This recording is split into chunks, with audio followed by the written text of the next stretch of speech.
चमत्ती अध्याय 6 9 से 13 6 9 से 13। अतः तुम इस रीति से प्रार्थना किया करो, हे हमारे पिता तू जो स्वर्ग में है, तेरा नाम पवित्र माना जाए, तेरा राज्य आए, तेरी इच्छा जैसे स्वर्ग में पूरी होती है वैसे पृथ्वी पर भी हो।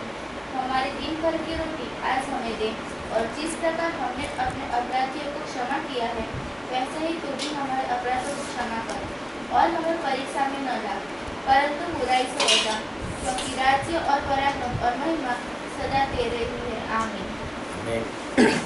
अभी देखो इस प्रार्थना के बारे में हम देख रहे, 2 पाठ हो गए, आज है तीसरा पाठ। और तीसरे पाठ में बात है आपका नाम पवित्र माना जाए, तमरो नाम पवित्र मनाओ।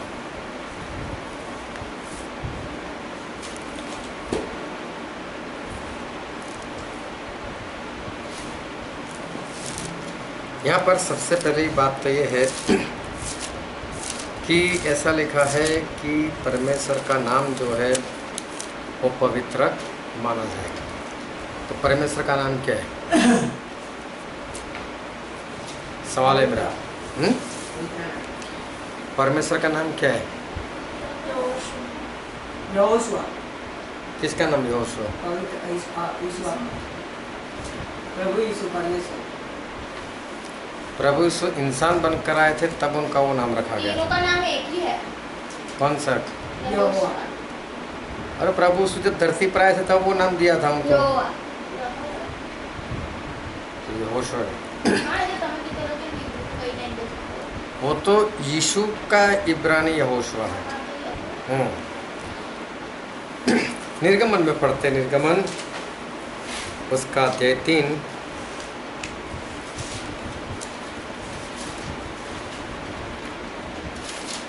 और जब मूसा को परमेश्वर का दर्शन होगा और परमेश्वर ने मूसा को ऐसा कहा कि मूसा तू मिस्र देश में जा और जाकर मेरे लोगों को छुड़ा। और जब ये छुड़ाने की बात कही तो मूसा ने परमेश्वर से पूछा कि परमेश्वर मैं जाऊं और आपके लोगों को मिलूं, इस्राएल प्रजा को मिलूं, लेकिन मेरा एक सवाल है। और सवाल पढ़ो तो उसका 13वां पद। मूसा ने परमेश्वर से कहा, जब मैं इजरायली के पास जाकर उनसे कहूँ तुम्हारे पितरों के परमेश्वर ने मुझे तुम्हारे पास भेजा है, तब यदि वे मुझसे पूछे उसका नाम क्या है, तब मैं उनको क्या बताऊँ? हाँ, मूसा ने सवाल किया कि प्रभु मैं क्या बताऊं। जब वो लोग मुझसे ऐसा कहे कि हमारे पूर्वज के परमेश्वर का नाम क्या है, तो बोले मैं उनको क्या बताऊं। फिर परमेश्वर ने मूसा से कहा, मैं जो हूँ तो हूँ। फिर उसने कहा, तू इस्राएलियों से यह कहना, जिसका नाम मैं हूँ है, उसी ने मुझे तुम्हारे पास भेजा है। हाँ, बोले जिसका नाम मैं हूँ उसी ने मुझे तुम्हारे पास भेजा है। अभी मैं हूँ कोई नाम है क्या? हाँ, मैं हूँ कोई नाम नहीं, लेकिन परमेश्वर ने ऐसा कहा मैं हूँ, तो मैं हूँ का मतलब क्या है? मैं हूँ कोई भी नहीं बोल सकता, क्योंकि मैं और हूँ दोनों के बीच में एक शब्द आता है। कोई ऐसा बोलेगा मैं डॉक्टर हूँ, कोई बोलेगा मैं इंजीनियर हूँ, कोई बोलेगा मैं वकील हूँ, कोई बोलेगा मैं जज हूँ, कोई बोलेगा मैं विद्यार्थी हूँ, लेकिन सिर्फ मैं हूँ ऐसा शब्द नहीं हो सकता। सिर्फ मैं हूँ नाम का कोई शब्द नहीं है। लेकिन हमारे परमेश्वर कैसे? सर्वशक्तिमान, वो सब कुछ है। अगर हमें पैसों की ज़रूरत पड़े तो वो हमारी बैंक है, अगर हमें चंगाई की ज़रूरत पड़े तो प्रभु यीशु हमारे परमेश्वर वो डॉक्टर है। अगर किसी के साथ लड़ाई झगड़ा हो जाए, कोर्ट केस हो जाए, तो हमारे परमेश्वर वकील है। अगर फैसला सुनाना है तो हमारे परमेश्वर जज है। इसलिए हमारे परमेश्वर जो वो सब कुछ है। और इसलिए प्रभु से ने बोला कहाँ लंबी लंबी बातें करो, इस चीज़ को बोल दिया, तू जाकर ऐसा बोल देना कि मेहू ने भेजा है। तो मेहू का जो इब्रानी शब्द है वो है याहवे। याहवे।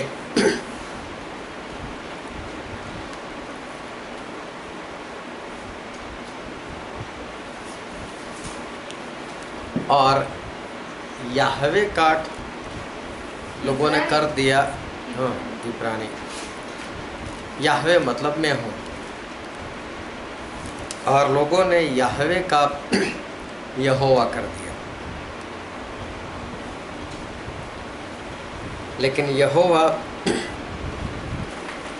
वो हमारे परमेश्वर का नाम नहीं है। फिर निर्गमन उसका अध्याय 6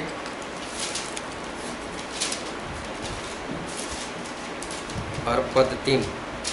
मैं सर्वशक्तिमान ईश्वर के नाम से अब्राहम, इसहाक और याकूब को दर्शन देता था, परंतु यहोवा के नाम से मैं उन पर प्रकट न हुआ। हाँ, बोले जब अब्राहम थे, इसहाक थे, याकूब थे, तो परमेश्वर ने उनको ऐसा नहीं बोला था कि मेरा नाम यहोवा है। बोले मैं सर्वसमर्थ परमेश्वर, सर्वशक्तिमान परमेश्वर, वो नाम से मैं उनको मिलता था। तो सर्वशक्तिमान भी नाम नहीं है परमेश्वर का, ना ही याहवे या यहोवा उनका नाम है। जब इज़राइल के लोग, अभी तो समझो कंप्यूटर आ गया, और अभी तो ये सब मशीनें ऐसी आ गई, छापने वाली मशीन, कि जिससे पूरी किताब भी छापनी, 1000 कॉपी भी छापनी है तो फटाफट वो छपकर बाहर आ सकती है। लेकिन पहले तो हाथ से लिखा जाता था, और इसलिए क्या होता था कि 6:3, निर्गमन 6:3, और इसलिए क्या होता था कि जब बाइबल हाथों से लिखा जाता था तो वो लोग क्या करते थे, जब लिखने के लिए बैठते थे, तब जब इंग्लिश वाले जब लिखने के लिए बैठते थे, तो वो लोग जब यहोवा शब्द आता था ना, तो वो लोग क्या करते थे मालूम है, पहले जाकर नहा लेते थे, नहाकर नए कपड़े पहनते थे।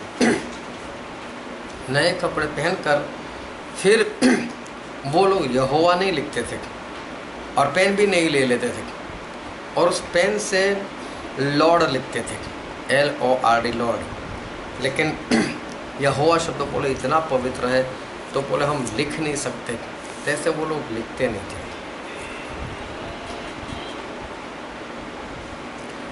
तो इस तरह से हमारे परमेश्वर जो है, उनका नाम जो है वो बहुत पवित्र है। और फिर क्या करते थे वो लोग कि लॉर्ड लिखकर वो पेन को तोड़ देते थे। अभी समझो कि फिर से यहोवा नाम आ गया, तो फिर उठकर नहा लेते थे, फिर कपड़े बदल कर आते थे, फिर नई पहन लेते थे, फिर लॉर्ड शब्द लिखकर वो लोग वापस पेन को तोड़ देते थे। इतना पवित्र वो लोग इस शब्द को मानते थे, समझते थे, और इस तरह से उसका इस्तेमाल करते थे। और देखने जाओ तो यहोवा भी नाम नहीं है, क्योंकि यहोवा का मतलब होता है मैं हूँ। तो परमेश्वर का जो सही में नाम है, वो आज तक परमेश्वर ने किसी के भी ऊपर प्रकट ही नहीं किया है।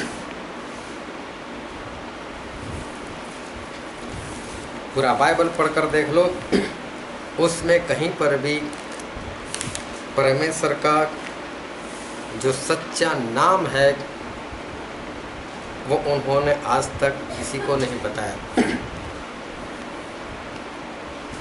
क्योंकि मेरा मानना ऐसा है कि वो नाम इतना पवित्र है कि कोई भी इंसान उसको ले नहीं सकता। परमेश्वर तो ऐसा बोलते हैं कि मुझे देखकर कोई इंसान जिंदा नहीं रह सकता। निर्गमन और उसका 33वां अध्याय और उसका 20 पद। फिर उसने कहा, तू मेरे मुख का दर्शन नहीं कर सकता, क्योंकि मनुष्य मेरे मुख का दर्शन करके जीवित नहीं रह सकता। हाँ, जो परमेश्वर इतने पवित्र है कि उनको मुंह को देखकर कोई जिंदा ना रह सकता हो, तो मुझे लगता है कि उनके नाम को लेकर हो सकता है इंसान मर ना जाए, तो हो सकता है लंगड़ा हो जाएगा, हो सकता है अंधा हो जाए, हो सकता है उसको लकवा हो जाए, कुछ भी हो सकता है। लेकिन परमेश्वर का नाम इतना पवित्र है कि कोई भी इंसान वो नाम नहीं ले सकता।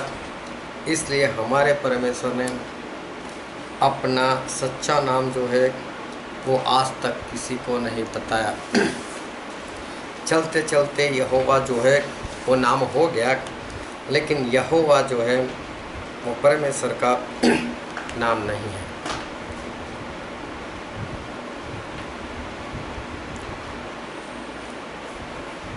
जब लोग प्रार्थना करते हैं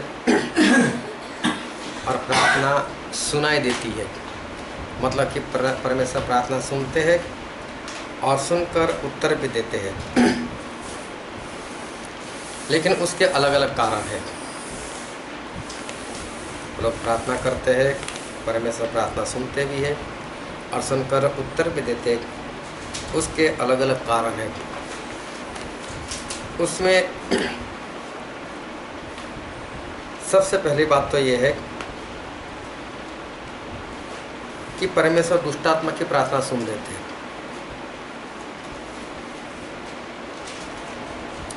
मरकुस 5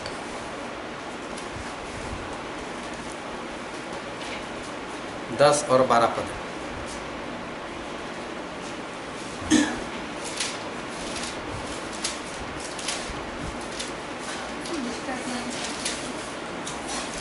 मरकुस 5 10 और 12 पद। 10 और 12।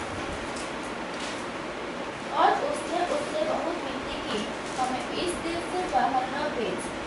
वहाँ पहाड़ पर सूअरों का एक बड़ा झुंड चल रहा था। उन्होंने उससे विनती करके कहा, हमें उन सूअरों में भेज दे कि हम उनके भीतर जाएं। हाँ, एक तो देखो दुष्टात्मा की प्रार्थना,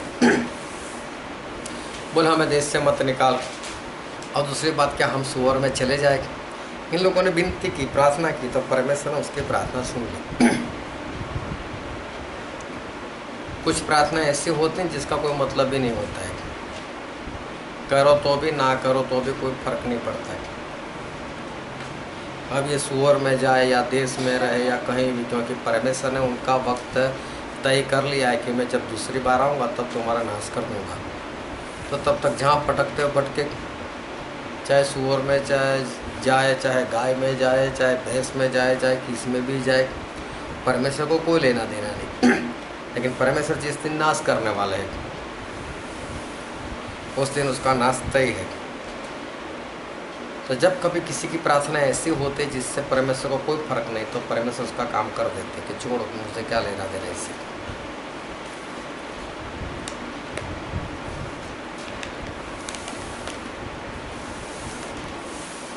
फिर दूसरा राजा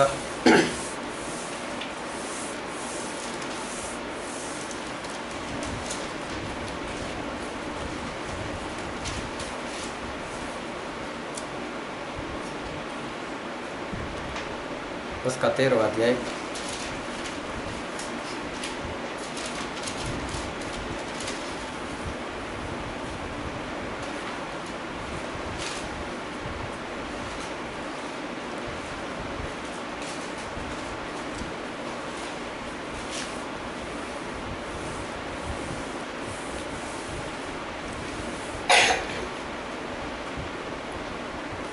दूसरा राजा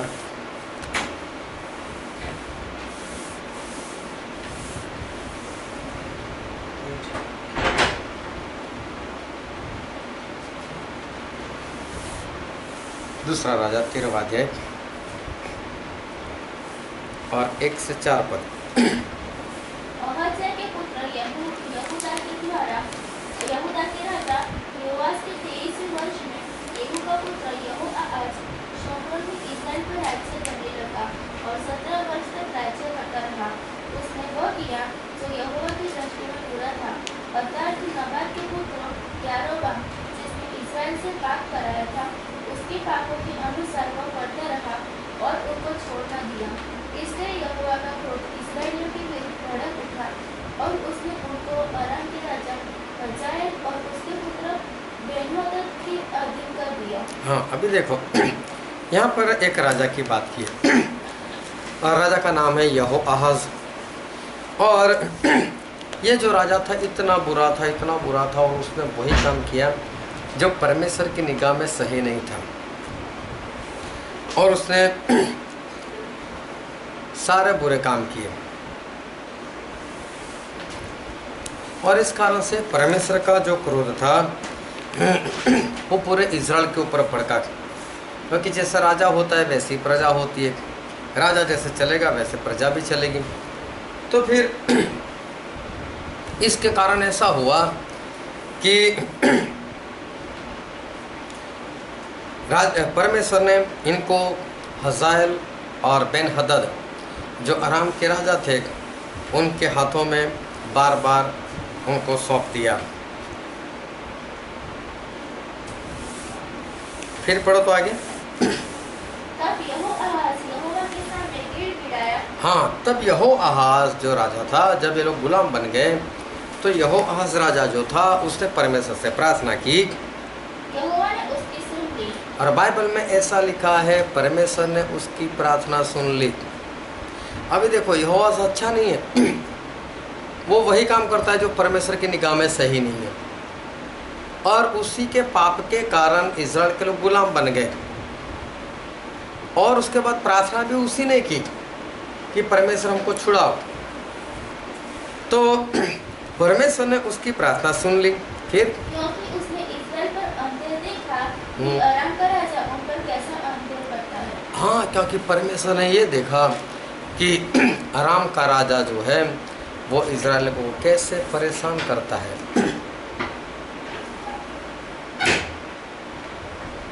इसका मतलब ये है कि राजा जो था वो तो सही था ही नहीं और परमेश्वर उसकी प्रार्थना कभी भी ना सुनते थे। लेकिन फिर भी परमेश्वर ने उसकी प्रार्थना सुनी। उसका कारण ये था कि अराम का राजा वो इज़राइल लोगों को किस तरह से परेशान करता था। वो परेशानी को देखकर परमेश्वर को दया आ गई और परमेश्वर ने यहोआहाज की प्रार्थना जो थी वो सुन ली।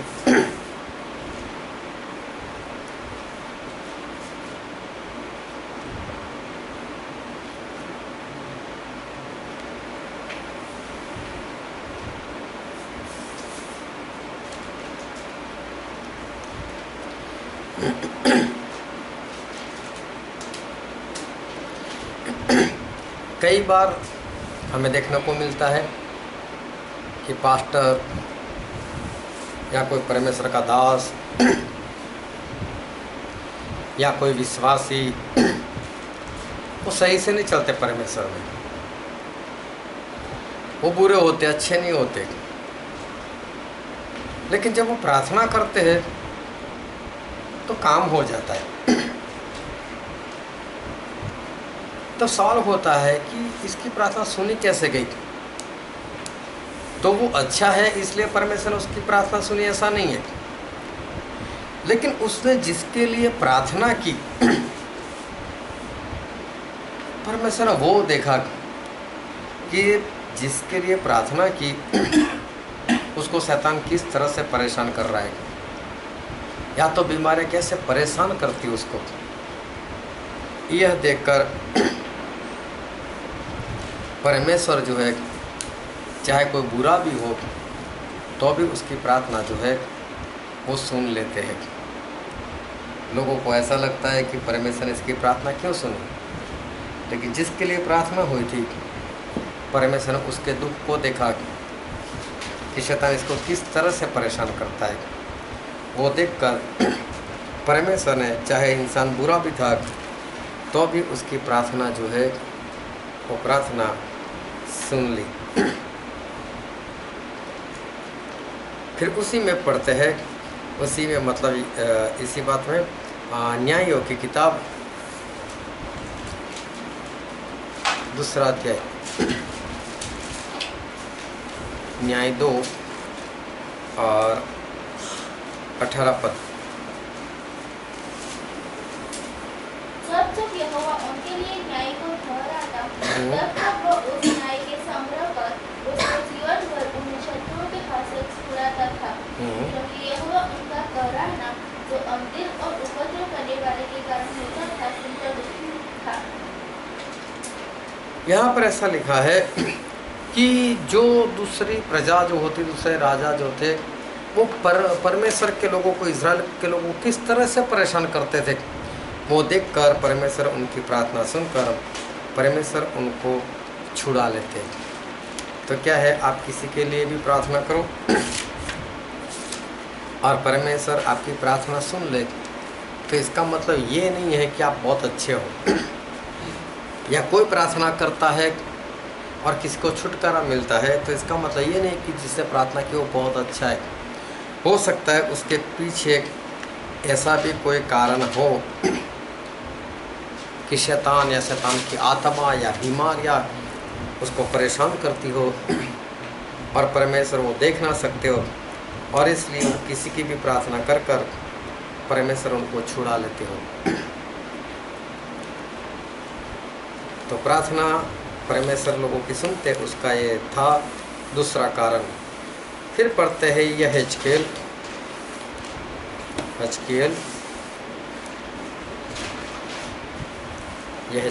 उसका 20वां अध्याय।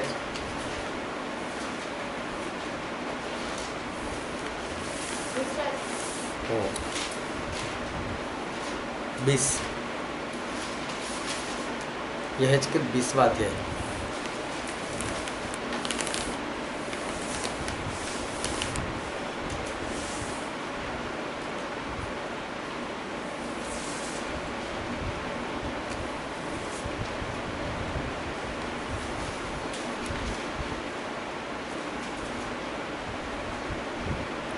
और उसका 13 और 14 पद।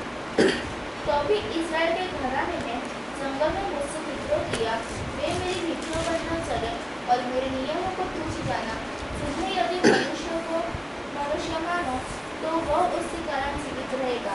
और उन्होंने मेरे विश्राम दिनों को अति अपवित्र किया। तब मैंने कहा, मैं जंगल में इन पर अपने जलजला हाथ भड़काकर इनका अंत कर डालूंगा। परंतु मैंने अपने नाम के लिए ऐसा किया कि वे उन जातियों के सामने जिनके देखते में उनको निकाल लाया था, अपवित्र न ठहरे। और इसी का 36 का 22 पढ़ो तो। यहेजकेल 36 और 22 पद।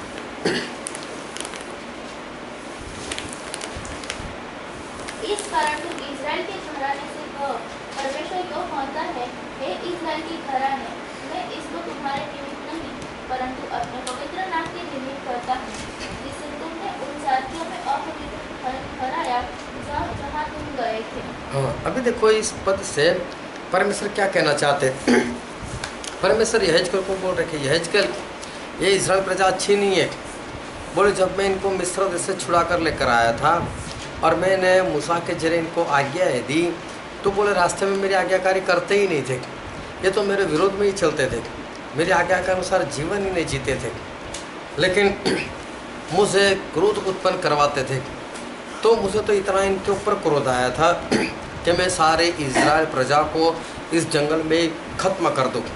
मुझे तो ऐसी सोच आती थी कि मैं इनके ऊपर आग गिरा दूँ, इतना क्रोध बरसाओ कि पूरी ये जो इज़राइल प्रजा है वो ख़त्म ही हो जाए, मैं इनको ख़त्म कर देता। बोले इतना क्रोध मेरे से इनके ऊपर आता था, लेकिन बोले फिर भी मैंने उनके जीवन में ऐसा नहीं किया, मतलब कि मैंने उनको कुछ नहीं किया और मैं उनको विश्राम के देश में लेकर आया।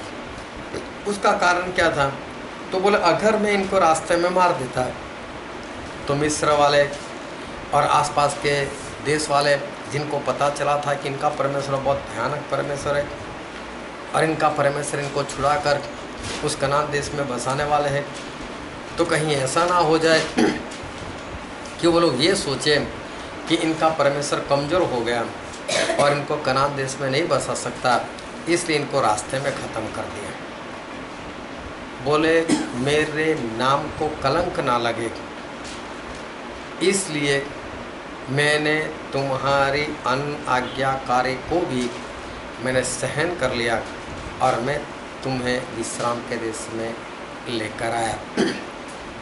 मतलब परमेश्वर ने अपना नाम बचाने के लिए, अपने नाम को कलंक ना लगे, इस कारण परमेश्वर जो है वो प्रार्थना सुनते हैं। एक बार हमारे वडोदरा शहर में ही एक पास्टर आया था और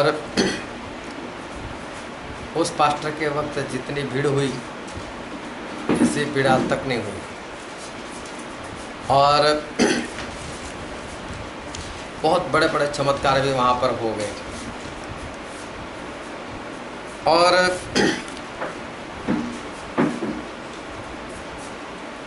मीटिंग चली 3 दिन, और जिसने इस पास्टर को बुलाया था उसके साथ सौदाबाजी हुई थी कि तीसरे दिन का दान जो है वो ये सेवक लेकर जाएगा, जो बाहर से आया था, जिसके जरिए बहुत चमत्कार होते थे। इन्होंने जिसने आयोजन किया था उसको बोलकर रखा था कि तीसरे दिन का दान मुझे पीछे बिना मत लेना, क्योंकि दान के पहले मैं कुछ प्रचार करना चाहता हूँ। और ये पास्टर मतलब जो जिसका परमेश्वर बहुत इस्तेमाल करते थे, बहुत लोगों को चंगाई मिलती थी, उनके दिमाग में ऐसा था कि मैं पहले दान के ऊपर प्रचार करूँगा, लोगों को उकसाऊँगा कि लोग ज़्यादा दान दें, उसके बाद ही दान लेना है। अभी किसी कारण मेरे ख्याल से पास्टर लेट आए या जो भी है, लेकिन क्या हुआ, जिसने आयोजन किया था उसने दान तो इकट्ठा करवा लिया। अभी ये आए, इनको पता चला ऐसा हुआ, बहुत क्रोधित हो गए। क्रोधित होकर वो स्टेज पर चढ़ गए और वहाँ उन्होंने उपदेश किया थोड़ा सा दान के ऊपर, और गुस्से में बोलने भी लगे, बोले मैंने को मना किया था, फिर भी मेरे आने से पहले दान ले लिया। मतलब ये लोगों को उकसा कर ज़्यादा पैसा इकट्ठा करना चाहते थे। अभी देखो ऐसा जीवन हो, लेकिन फिर भी परमेश्वर उनकी प्रार्थना सुन ले, और फिर भी परमेश्वर उनकी प्रार्थना सुनकर उनको उत्तर दे, और इतने लोगों को चंगाई मिले, ये बात क्यों हो सकती? लेकिन वहाँ पर उस वक्त 5-6 हज़ार लोग जमा हुए थे, और वो भी हमारे शहर में थे इसलिए, वरना वो भाई साहब जहाँ पर जाते हैं ना, वहाँ पर कम से कम लाख लोग इकट्ठा हो जाते। अभी इतनी भीड़ में लोग इकट्ठा हो और वो प्रार्थना करे और चमत्कार हो ना, तो लोग उसकी बात कहाँ करेंगे? लोग तो परमेश्वर की बात करेंगे। अरे इनका परमेश्वर कुछ काम नहीं करता, तो नाम किसका बिगड़ता है? परमेश्वर का नाम बिगड़ता है। इसलिए परमेश्वर तो उनको जानते हैं, फिर भी परमेश्वर को उनकी प्रार्थना सुनकर लोगों को चंगाई देनी पड़ती है। समझ में आ गई बात? तो परमेश्वर ने बोला कि मेरे नाम को कलंक ना लगे, दाग ना लगे, इसलिए मैंने इज़राइल पुत्रों को उस वचन के देश में लाकर उनको बसाया, वरना मुझे तो इनके ऊपर इतना क्रोध था। तो ऐसे जो दास लोग हैं ना, परमेश्वर को उनके ऊपर पहले से ही क्रोध है, बोले इनको तो खत्म ही कर दूँ। लेकिन क्यों नहीं करते? कहीं उनका नाम ना बिगड़ जाए। ऐसे बहुत से साउथ में भी एक है ऐसा, और उनकी तो जब मीटिंग होती है तो 5-5 लाख 7-7 लाख लोग इकट्ठा हो जाते, और वो तो स्टेज के ऊपर भी हेलीकॉप्टर में आते। उनका जीवन देखो तो आए सूट बूट टाई ये वो, 5 स्टार होटल चाहिए उनको, ये चाहिए वो चाहिए। परमेश्वर उनकी प्रार्थना सुनकर कभी किसी को चंगाई ना दे, लेकिन इतनी सारी पब्लिक इकट्ठा हो जाते हैं कि परमेश्वर का नाम बिगड़ेगा कि बोला आज परमेश्वर ने कुछ काम ही नहीं किया, इनका परमेश्वर कमज़ोर हो गया क्या? इसलिए परमेश्वर को काम करना पड़ता है। तो प्रार्थना परमेश्वर ऐसे लोगों की सुन लेते, उसका कारण ये है कि कहीं परमेश्वर के नाम को दाग ना लगे, इसलिए परमेश्वर को ऐसे वक्त पर काम करना पड़ता है। परमेश्वर ने अब्राहम को बोला था कि अब्राहम तेरी अंश जो है वो परदेश में भटकेगी, गुलाम बना दी जाएगी, और 400 साल तक वो गुलाम बने रहेंगे। अभी वहाँ पर इज़राइल का कोई गुनाह नहीं था, वहाँ इज़राइल का कोई पाप नहीं था, लेकिन फिर भी परमेश्वर ने बोला था कि लोग 400 साल तक गुलाम बने रहेंगे। तो इज़राइल के लोग सही में 400 साल तक गुलाम बने, और जब 400 साल ख़त्म होने आए तब तो उनकी चौथी पीढ़ी चल रही थी, अभी चौथी पीढ़ी चल रही थी तो वो तो सब भूल गए थे कि परमेश्वर है कौन।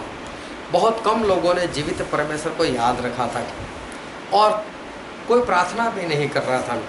और हम बाइबल में पढ़ते हैं निर्गमन का पुस्तक उसका 2 अध्याय और पढ़ो तो 23, 24, 25। बहुत दिनों के बीतने पर मिस्र का राजा मर गया। इजरायली कठिन सेवा के कारण लंबी सांस लेकर आहें करने लगे। हाँ, बड़ी विपत्ति के कारण और उनको गुलाम बनाया गया, इसके कारण इजराइल के लोग आहें भरने लगे और पुकार उठे। और उनके 2 भाई जो कठिन सेवा के कारण हुई वो परमेश्वर तक पहुंची। हाँ, बोले ये लोग जो दुहाई दे रहे थे, जो आवाज़ कर रहे थे, वो परमेश्वर के पास पहुंच गए। परमेश्वर ने उनका कराहना सुनकर इन लोगों ने प्रार्थना नहीं की, लेकिन परमेश्वर ने उनकी सुनकर अपनी वाचा को जो अब उसने अब्राहम, इसहाक और याकूब के साथ बांधी थी स्मरण किया।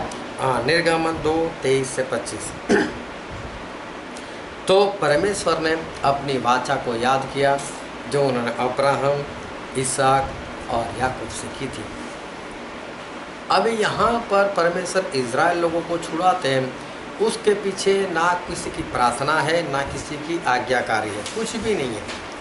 लेकिन परमेश्वर ने फिर भी इनको छुड़ा, उसका कारण क्या था कि बरसों पहले परमेश्वर ने अब्राहम से ये बात कही थी। और हम वो भी पढ़ लेते हैं, उत्पत्ति इसका 15 अध्याय।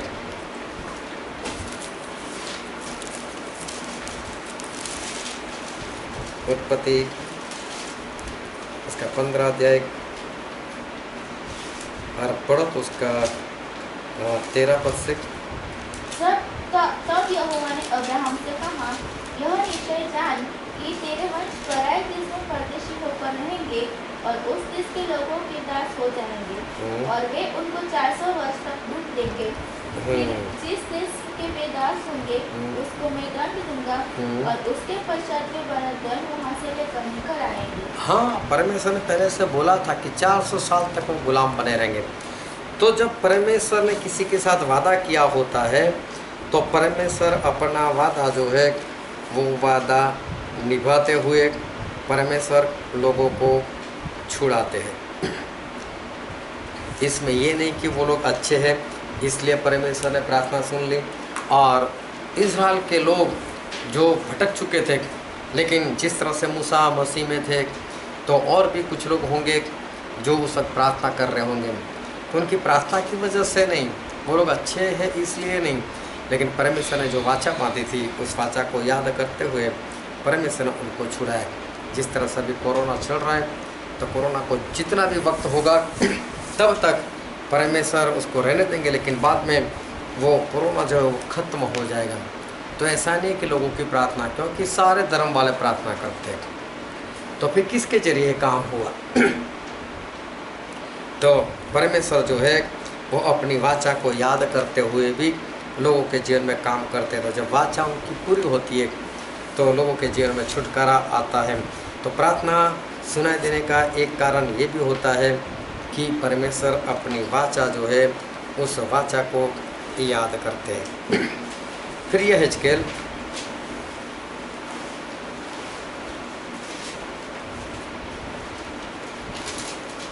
उसका 22वां अध्याय और 30 पद।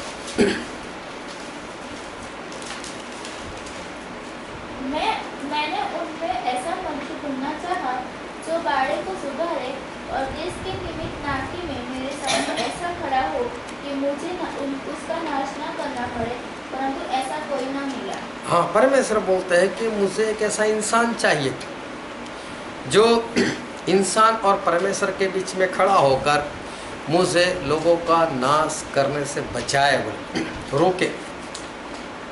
तो परमेश्वर को ऐसे लोग चाहिए कि परमेश्वर का क्रोध अगर किसी के ऊपर भड़के और परमेश्वर उसको मारना चाहे तो वो इंसान बीच में आ जाए और परमेश्वर को बोले नहीं नहीं नहीं परमेश्वर छोड़ दो ना को, परमेश्वर छोड़ दो ना को। और ऐसे जो बीच में खड़ा रहता है उसको बोलते हैं मध्यस्थ।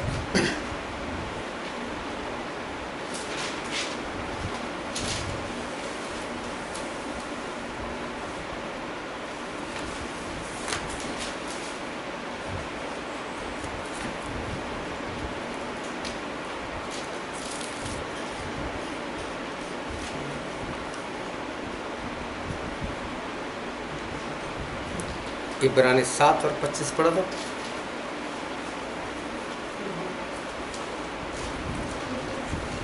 इब्रानी 7 और 25।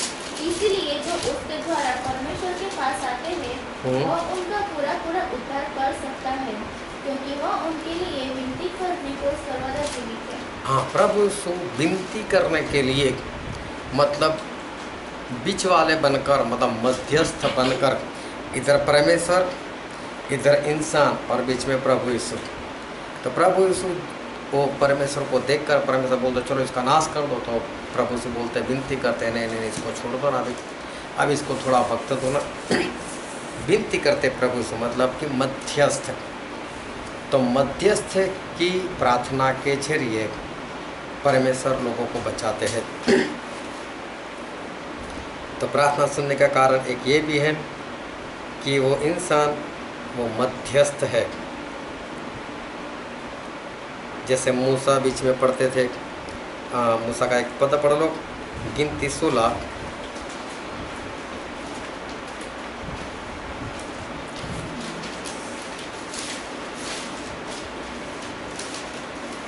गिनती 16, 46 और 47।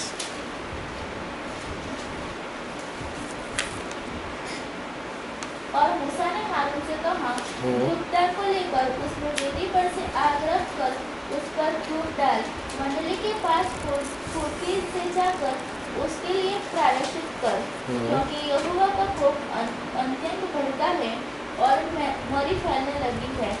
मूसा की आज्ञा के अनुसार हारून धूपदान लेकर मंडली के बीच में दौड़ा गया, और यह देखकर कि लोगों में मरी फैलने लगी है, उसने धूप जलाकर लोगों के लिए प्रायश्चित किया। हाँ, यहाँ पर हारून और मूसा जो है वो मध्यस्थ बने। तो मध्यस्थ की प्रार्थना, मतलब परमेश्वर और इंसान के बीच में खड़ा रहकर जब कोई प्रार्थना करता है तब परमेश्वर उसकी प्रार्थना सुन लेते हैं, और वो व्यक्ति जो है उसको उस वक्त तो पता भी नहीं होता, लेकिन परमेश्वर उसके जीवन में इस तरह से काम करते हैं। मध्यस्थी की प्रार्थना परमेश्वर सुनते हैं। फिर पहला कुरिन्थी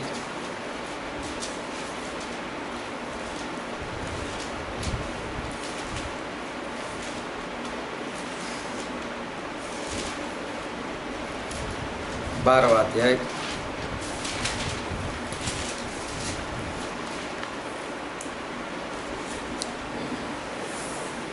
पहला कुरिन्थी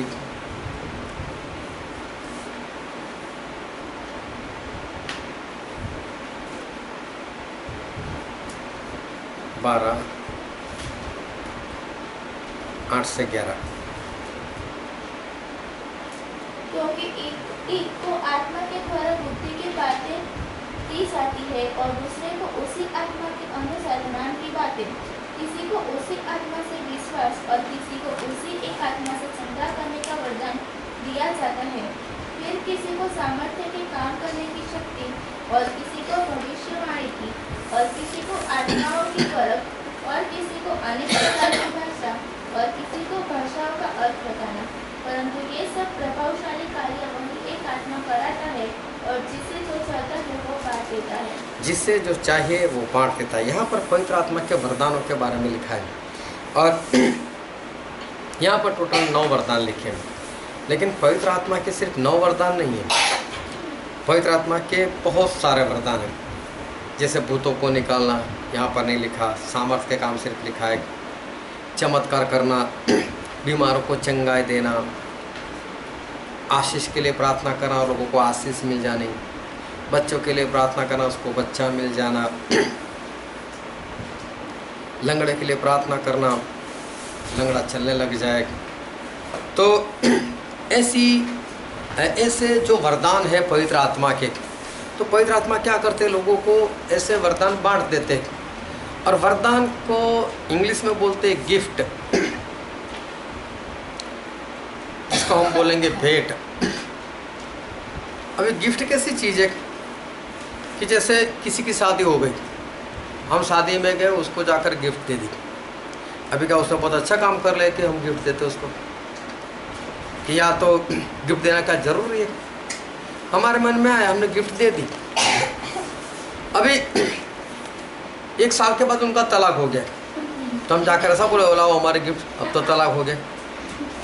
मतलब गिफ्ट क्या होती है कि इंसान के मन में आया चलो मैं इसको देता हूँ, दे दी, बात समाप्त हो गई, फिर उसके बाद कभी लेने के लिए नहीं चाहता। और हो सकता है आज का इंसान तो कुछ भी कर रहा है, वापस लेने के लिए भी चला जाए। हाँ, लड़ाई झगड़ा हो तो बोला लाओ मेरे गिफ्ट लाओ। लेकिन परमेश्वर की जब हम बात करते हैं तो परमेश्वर पवित्र आत्मा जब हमें वरदान देते, गिफ्ट देते, तो वो कभी वापस नहीं लेते, फिर चाहे उसका जीवन कैसा भी हो, कैसा भी बदल जाए वो। लेकिन परमेश्वर जो है वो परमेश्वर कभी भी अपना दिया हुआ वरदान, अपनी दी हुई भेंट या गिफ्ट वो वापस नहीं लेते। और ऐसे लोग जब किसी के लिए प्रार्थना करते हैं, वरदान वाले लोग, समझो किसी के पास चंगाई का वरदान है, वो जाकर किसी भी बीमार व्यक्ति के लिए प्रार्थना करेगा, उसको उसी वक्त चंगाई मिल ही जाएगी। चाहे खुद सही से ना चलता हो, और जो बीमार है अगर वो भी सही से ना चलता हो तो भी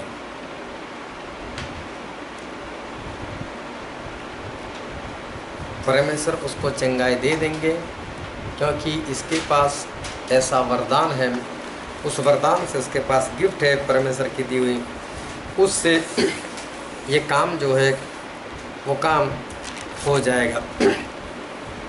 एक बार किसी गांव में हम सभी लोग गए थे और वहाँ पर बहुत बड़ी मीटिंग थी, वहाँ पर आराधना की टीम हमारी थी, और वहाँ जो पास्टर आए थे मुंबई से, और ऐसा हुआ कि वहाँ पर बहुत लोगों के लिए प्रार्थना हुई और सभी के सभी लोगों को चंगाई मिली। 3 दिन तक वो प्रार्थना चली। मैंने वहाँ के लिए कुछ कार्ड छपवाए थे और उसमें सभी लोगों के नाम, एड्रेस, उनका फ़ोन नंबर मैंने लिया था और साथ में उनकी प्रार्थना विनती भी ली थी। अभी 1 महीने के बाद जब मैं उनको मिलने के लिए गया ऐसे लोगों को फ़ोन कर तो मैंने बोला चलो अभी हम प्रार्थना करते, कोई विनती हो तो। एक बहन बोले मुझे कमर में दर्द है। मैंने बोला वो तो जब वो पास्टर आया था आपको चंगाई मिल गई थी, आप तो चलने लगी थी, मैंने खुद देखा था आपको। बोला हाँ, लेकिन 2 दिन के बाद वापस ही ऐसा हो गया। वो बोलता है मेरे पैरों में दर्द है। मैंने बोला आपको तो मैंने वहाँ पर चलते हुए देखा था। बोला हाँ, लेकिन 2 दिन के बाद वापस तो ऐसा ही हुआ। जितने लोगों को चंगाई मिली थी वो सारे के सारे वैसे ही हो गए थे, सारे के सारे वापस बीमार। आज पूरे इंडिया में देखो बड़े बड़े से परमेश्वर के दास लोग चंगाई का काम करते, चंगाई मिलती भी है, लेकिन फिर भी अस्पताल चल ही रहे हैं और अस्पताल फुल है। इसका कारण क्या? क्योंकि ये सारे वरदान वाले लोग हैं, और वरदान से जब प्रार्थना करते हैं तो सामने वाले को चंगाई मिल जाती, लेकिन उसका जीवन सही नहीं होता है, इसलिए चंगाई को खो भी देता है, वापस वो बीमार भी हो जाता है। तो जिसके पास वरदान होता है उस वरदान के जरिए उसकी प्रार्थना जो है उसकी प्रार्थना सुन ली जाती है। एक पास्टर तो ऐसा था कि जब मीटिंग करने के लिए गया तो वो गुटखा खा कर गया था। उसने उसकी कार रखी और उसके पीछे मेरे एक साथी की कार थी। उसने देख वो तुरंत उतरा नहीं और उस पास्टर ने पानी की बोतल निकाली, मुंह में डाली, कुल्ली की और पानी को बाहर डाला। तो देखा तो पता चला वो तो पड़ी की खा कर आया था, तम्बाकू खा कर आया था। ये साथी देखने लगा, बोले ये और ऐसा खाता है। और फिर जब प्रचार किया उसने, क्या बढ़िया प्रचार किया और बहुत लोगों ने पश्चाताप किया। अभी ऐसे लोग प्रचार करें, लोग पश्चाताप करें, ऐसा हो ही नहीं सकता।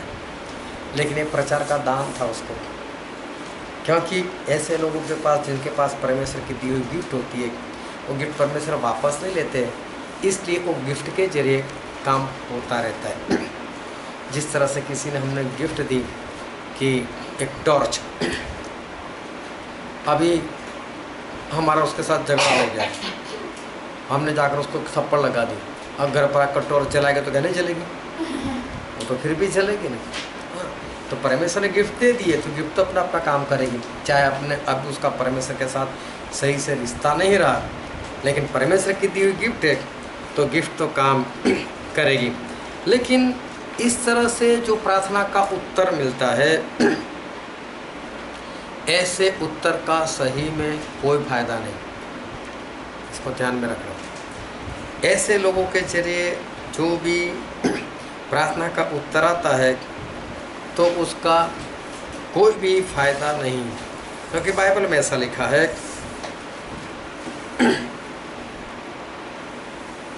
मत्ती उसका अध्याय 7,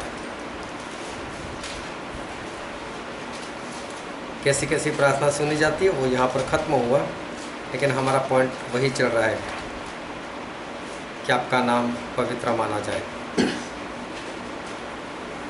मत्ती 7 और 21, 22, 23 पद।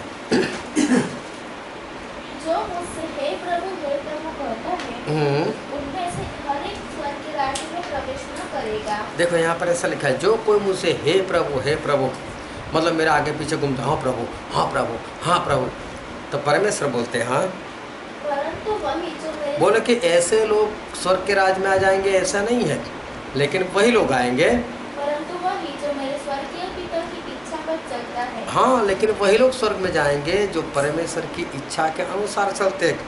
मतलब मेरे आगे पीछे घूमने वाले प्रभु प्रभु प्रभु करते हो, लोगों के घर में जाकर प्रभु प्रभु करते हो, अपने घर में प्रभु प्रभु करते हो, लेकिन वो सारे स्वर्ग में जाएंगे ऐसा नहीं है। उनमें से वही लोग जाएंगे जो परमेश्वर की आज्ञा मानते हैं। फिर आगे पढ़ो। उस दिन बहुत से लोग मुझसे कहेंगे, हाँ, उस दिन मतलब कि जब प्रभु यीशु न्याय करने के लिए बैठेंगे और प्रभु यीशु कुछ लोगों को ऐसा बोल देंगे कि तू मेरे स्वर्ग में नहीं आ सकता, ऐसे लोग प्रभु यीशु से पूछेंगे, हे प्रभु क्या हमने तेरे नाम से भविष्यवाणी नहीं की? ये लोग ऐसा बोलेंगे क्योंकि प्रभु से उनको ऑर्डर दिया, जाओ यहाँ से, नरक में चले जाओ। तो बोले ऐसे लोग प्रभु से कैसे, हे प्रभु मैंने तुम्हारे नाम से भविष्यवाणी नहीं की, फिर और तेरे नाम से दुष्ट आत्माओं को नहीं निकाला? क्या परमेश्वर आपके नाम से हमने दुष्ट आत्मा को नहीं निकाला? और तेरे नाम से बहुत से आश्चर्य कर्म नहीं किए? और प्रभु आपके नाम से तो हमने बहुत बड़े बड़े चमत्कार नहीं किए। तब मैं उनसे खुद कह दूंगा, तो प्रभु से सब बोलते, तब मैं ऐसे लोगों से कह दूंगा, मैंने तुमको कभी नहीं जाना, मैंने तुम्हें कभी नहीं जाना, मैं तुमको नहीं जानता। हे कुकर्म करने वालों, कुकर्म करने वालों, ऐसे लोगों को जिन्होंने प्रभु यीशु के नाम से भविष्यवाणी की, जिन्होंने प्रभु यीशु के नाम से भूत प्रेत निकाले, जिन्होंने प्रभु यीशु के ही नाम से बड़े बड़े चमत्कार किए, उनको प्रभु यीशु ऐसा बोल देंगे, कुकर्म करने वालों। अभी देखो इनमें से कोई काम भी कुकर्म जैसा नहीं है, लेकिन फिर भी परमेश्वर बोलते मैं तो उनको ऐसा बोलूँगा, कुकर्म करने वालों मेरे पास से चले जाओ। मेरे पास से चले जाओ। देखो इनको स्वर्ग नहीं मिला, क्यों? ये सारे वरदान वाले लोग, ऊपर जितनी बातें हम देख कर गए ना, ऐसे लोग कि परमेश्वर को इनकी प्रार्थना सुननी पड़ेगी। हो सकता है वरदान के कारण, हो सकता है भीड़ बहुत थी इसलिए परमेश्वर को अपना नाम खराब ना हो इसलिए, या किसी भी तरह से, लेकिन परमेश्वर को एक काम करना पड़ा। लेकिन इनका चाल चलन सही नहीं था, इनके पास वरदान ही थे और वरदान से काम होते थे। तो ऐसे लोगों को आखिर में कोई फ़ायदा नहीं होने वाला, चाहे उन लोगों ने अंधे को आंखें दी हो, लंगड़ों को पैर दिए हो, चाहे मुर्दों को जिला दिया हो, लेकिन फिर भी ये लोग नाश में जाएंगे, क्योंकि ये सब वरदान से होता रहा और ये लोग परमेश्वर की आज्ञाकारी में नहीं चले। इस कारण ये सभी लोग जो है वो नाश में जाएंगे। तो सवाल ये होता है कि क्या ये लोग बाइबल नहीं जानते? जब इतना सब कुछ करते हैं, प्रचार करते हैं, भूतों को निकालते हैं, भविष्यवाणी करते हैं, लोगों को चंगाई देते हैं, तो क्या ये लोग भविष्य नहीं जानते? और भविष्य का ये लोग परमेश्वर का वचन नहीं जानते? ये परमेश्वर का वचन जानते, फिर भी उनका जीवन ऐसा क्योंकि काम होता रहता है ना, इसलिए शैतान उनको धोखे में रखता है। तू अच्छा है ना, इसलिए परमेश्वर काम करता है। तू अच्छा है ना, इसलिए परमेश्वर काम करता है। तो बहुत ध्यान से समझना कि जब प्रार्थना सुनी जाती है ना, तो अपने आप को जांचने की ज़रूरत है कि परमेश्वर क्यों मेरी प्रार्थना सुनते हैं। लेकिन सच्ची प्रार्थना क्या है और कौन सी प्रार्थना सही में सुनी जाती है, जिसको परमेश्वर दिल से सुनते हैं और खुश होकर काम करते हैं, वो प्रार्थना कैसी है। और हम पढ़ते हैं यूहन्ना उससे पहले मत्ती 7:21-23। इसका और सेंटेंस बोला नहीं पड़ेगा। हाँ, किन लोगों की प्रार्थना परमेश्वर को अच्छी लगती है और परमेश्वर खुश होकर उस प्रार्थना का उत्तर देते, वो सही प्रार्थना कौन सी है। यूहन्ना उसका 9वां अध्याय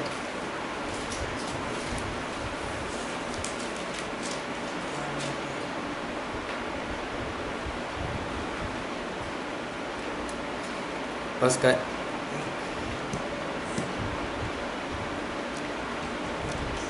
यूहन्ना 9 और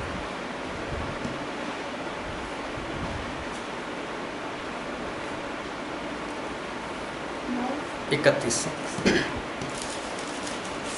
हम जानते हैं कि परमेश्वर पापियों को नहीं सुनता, देखो, परमेश्वर पापियों की नहीं सुनते, परंतु यदि कोई परमेश्वर का भक्त हो लेकिन यदि कोई परमेश्वर का भक्त हो और उसकी इच्छा पर चलता है और परमेश्वर की इच्छा पर चलता है, तो वो उसकी सुनता है। तो परमेश्वर उसकी सुनते हैं। ये सही प्रार्थना है, ये फायदेमंद वाली प्रार्थना। हमारी प्रार्थना ऐसी ही होनी चाहिए।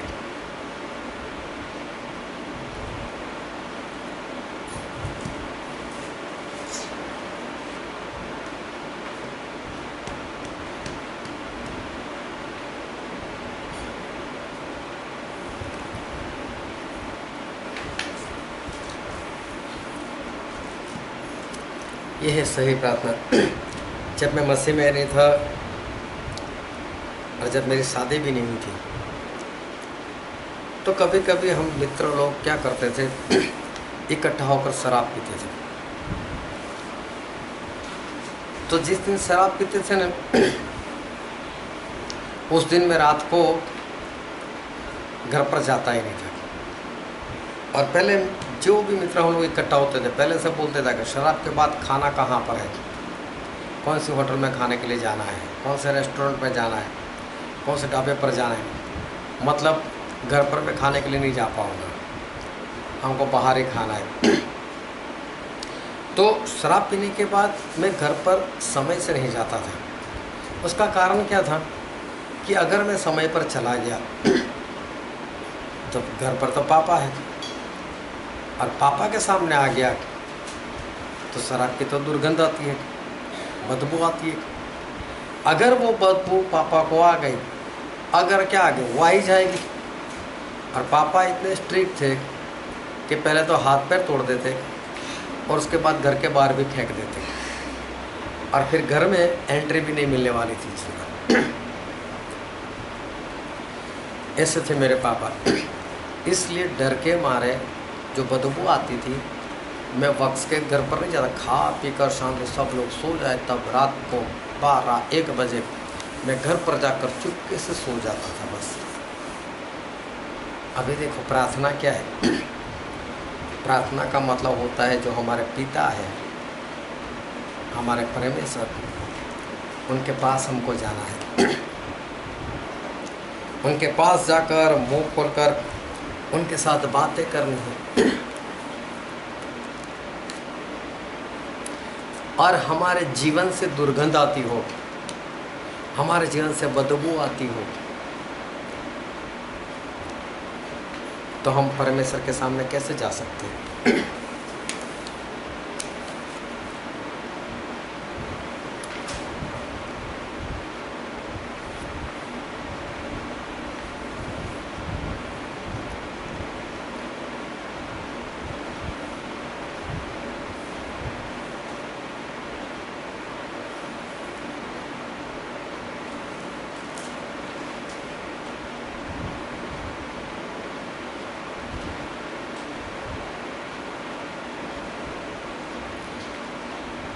बदबू मतलब खुशबू का विरोधी शब्द।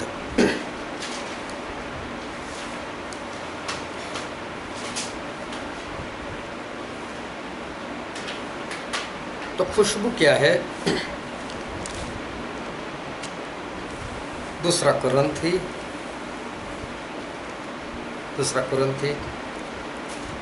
2 अध्याय और 14 और 15 पद। परंतु परमेश्वर का धन्यवाद हो, परमेश्वर का धन्यवाद हो जो मसीह में सदा हमको जय के उत्सव में लिए खरीदता है, कि परमेश्वर हमको मसीह में विजय के उत्सव में लेकर जाते हैं और अपने ज्ञान की सुगंध, और अपने ज्ञान की सुगंध। देखो खुशबू क्या है? परमेश्वर का ज्ञान वो खुशबू है, वो सुगंध है। और पढ़ो आगे। हमारे द्वारा हर जगह फैलाता है। हाँ, परमेश्वर के ज्ञान की सुगंध को, परमेश्वर के ज्ञान की खुशबू को परमेश्वर हमारे जरिए फैलाते हैं। परमेश्वर का ज्ञान, परमेश्वर का वचन, परमेश्वर की आज्ञाकारी वो खुशबू है।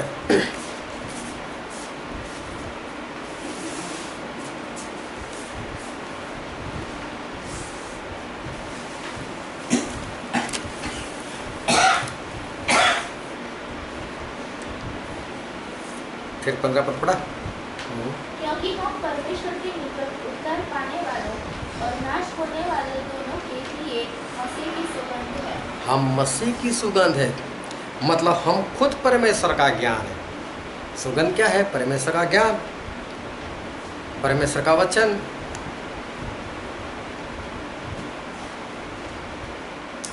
परमेश्वर की आज्ञा, वो हमारे अंदर होनी चाहिए। अगर परमेश्वर का वचन, परमेश्वर का ज्ञान, परमेश्वर की आज्ञाकारी वो हमारे जीवन में होगी, तो हमारे जीवन से सुगंध मतलब कि खुशबू बाहर आएगी।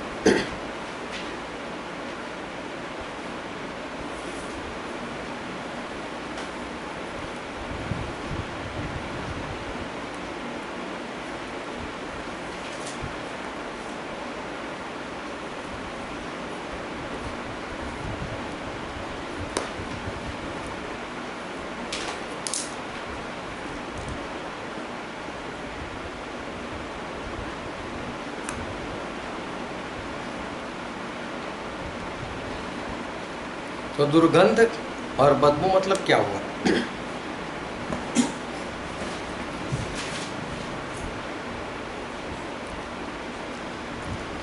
अगर खुशबू आज्ञाकारी है, सुगंध आज्ञाकारी है, तो बदबू मतलब अनाज्ञाकारी।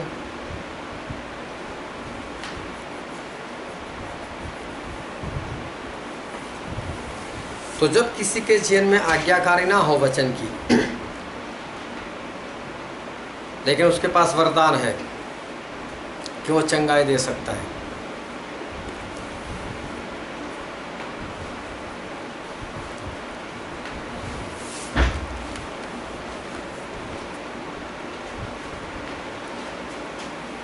और जब वो किसी बीमार के पास जाए और जाकर ऐसा कहे, प्रभु यीशु के नाम में तेरी बीमारी दूर हो जाए, तो परमेश्वर को क्या आएगी? दुर्गंध आएगी, बदबू आएगी। चल निकल निकल निकल, यहाँ से दे देता हूँ निकल, लेकिन तू यहाँ से निकल। ऐसा हो जाएगा। लेकिन बोलेगा तो दुर्गंध आएगी परमेश्वर को, क्योंकि उसके अंदर वचन की आज्ञाकारी नहीं है। तो चंगाई तो सामने वाले को मिल जाएगी, क्योंकि उसके पास वरदान है, या तो बहुत बड़ी भीड़ है, इसलिए परमेश्वर अपना नाम खराब ना हो इसलिए इसकी सुन लेंगे। लेकिन परमेश्वर तो उससे दुखी होंगे कि तेरे मुंह से दुर्गंध आती है, निकल यहाँ से।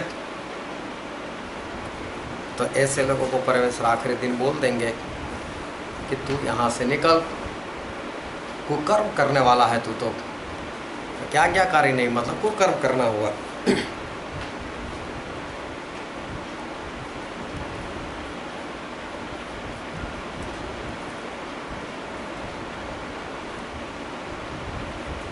तो समझ में आई बात कि जब हम हमारे बाप के पास दुर्गंध के साथ बदबू के साथ नहीं जा सकते तो स्वर्गवासी पिताजी के सामने हम कैसे बदबू लेकर जाए, मतलब अनाज्ञाकारी करते हुए परमेश्वर के पास प्रार्थना में जाए।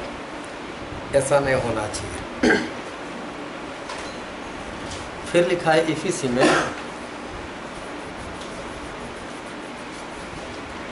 इफिसी 6:17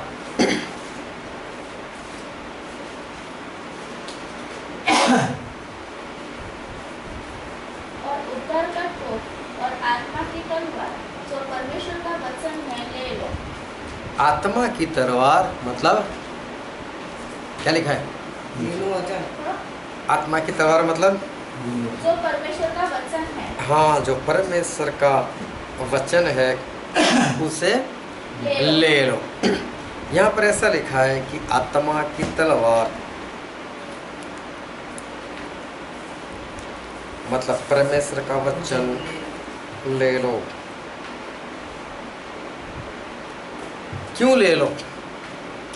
परमेश्वर का वचन जो आत्मा की तलवार है वो क्यों लेना है? तो उसका 12 और 13 पद पढ़ो तो।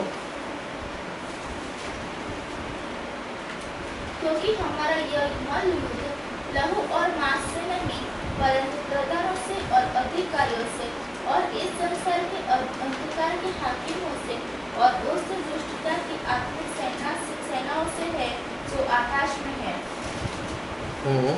13 पद। इसलिए परमेश्वर के सारे हथियार बांध लो। हमारा युद्ध शैतान से और शैतान की पूरी सेना से है, इसलिए 13 पद परमेश्वर के सारे हथियार बांध लो। इसलिए परमेश्वर के सारे हथियार ले लो। तो उस हथियार में है आत्मा की तलवार मतलब परमेश्वर का वचन।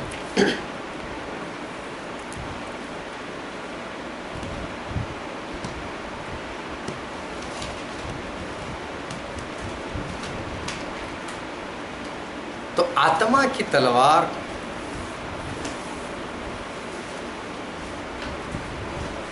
मतलब परमेश्वर का वचन हमें क्यों लेना है? शैतान को मारने के लिए हमें परमेश्वर का वचन लेना है। पता चल गया वचन क्यों लेना है? क्यों लेना है? शैतान ने मारो। शैतान को मारने के लिए।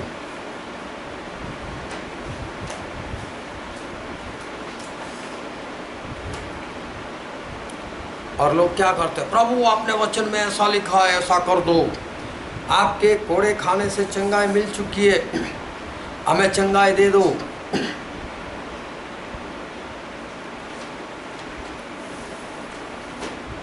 लोग परमेश्वर को वचन बताते, प्रार्थना में लोग वचन बोलते कि परमेश्वर आपने एफिसी में ऐसा लिखा है, आपने फिलिपी में ऐसा लिखा है, आपने बोला है चिंता मत करो। प्रभु आपने बोला है कि बदला मैं लूँगा, अब मेरा बदला ले लो। अरे तलवार है, तलवार किसके लिए? शैतान को बताने के लिए। इसका मतलब ये तलवार क्या हम परमेश्वर को बता सकते? नहीं। तो प्रार्थना कभी भी वचन को लेकर मत करो।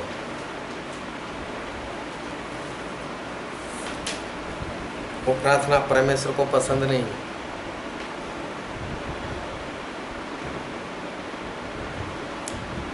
वचन पर विश्वास रखकर प्रार्थना करो।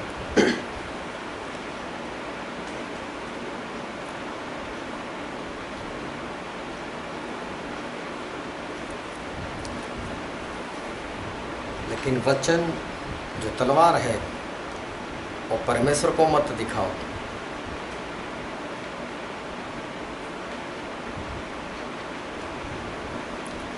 कई लोग ऐसा सिखाते, वचन का दावा करो।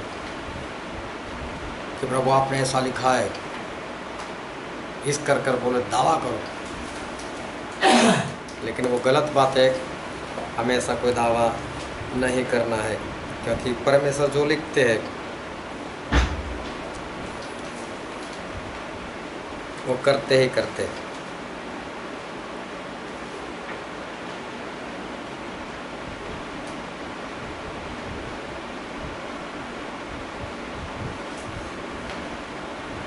फिर मरकुस इसका पहला अध्याय और 24वां पद।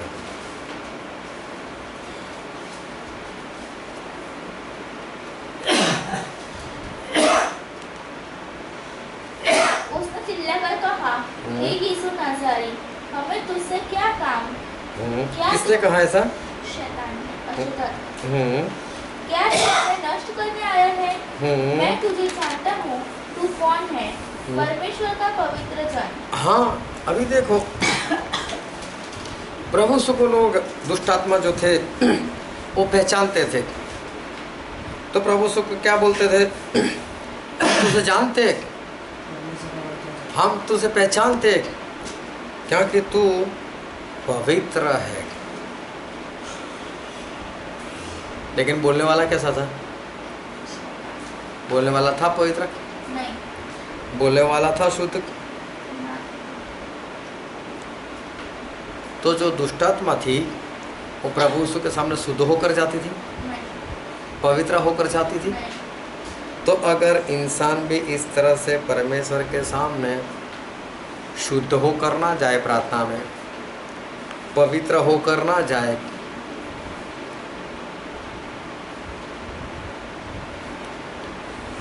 तो परमेश्वर क्या बोलेंगे?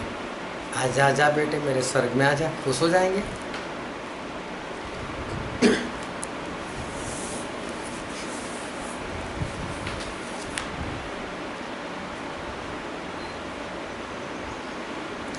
पढ़ो तो मरकुस 1:25। यीशु ने उससे डांटकर कहा, हाँ, प्रभु यीशु ऐसे जो बोलते थे, जो खुद शुद्ध नहीं होते थे, लेकिन प्रभु यीशु को बोलते थे, प्रभु यीशु आप शुद्ध हो, आप पवित्र हो। तो प्रभु यीशु उसको क्या कहते थे? डांटकर कहा, डांटते थे और चुप रहो और उसमें से निकल जा। प्रभु यीशु तो ऐसा बोल, चुप रहे, चल निकल यहाँ से। समझे? मतलब जब आप प्रार्थना में शुद्ध होकर नहीं जाओगे ना, और फिर कितनी भी परमेश्वर की तारीफ करो, परमेश्वर हमें आपको जानता, आप तो शुद्ध हो, आप तो पवित्र हो, आप सामर्थ्य, तो परमेश्वर चुप निकल, चाहे प्रार्थना करते होंगे।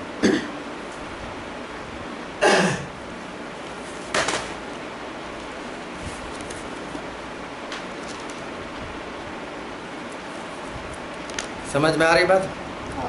तो सच्ची प्रार्थना तो वो है कि जब कोई परमेश्वर का भक्त सारी आज्ञा माने और मानकर परमेश्वर के पास जाकर वो प्रार्थना करे, वही सच्ची प्रार्थना जो हमने यूहन्ना 9:31 में पढ़ी कि अगर कोई परमेश्वर का भक्त हो और उसकी मर्जी के अनुसार जीवन जीता हो तो परमेश्वर उसकी सुनते हैं, उसकी खुश होकर सुनते हैं। तो खुद अशुद्ध हो और परमेश्वर की तारीफ करे तो परमेश्वर खुश नहीं होते। परमेश्वर ऐसे लोगों को ऐसा बोलते, चुप और निकल यहाँ से। तो ऐसे दुष्ट आत्मा जैसी हमारी प्रार्थना जो है वो हमारी प्रार्थना नहीं होनी चाहिए।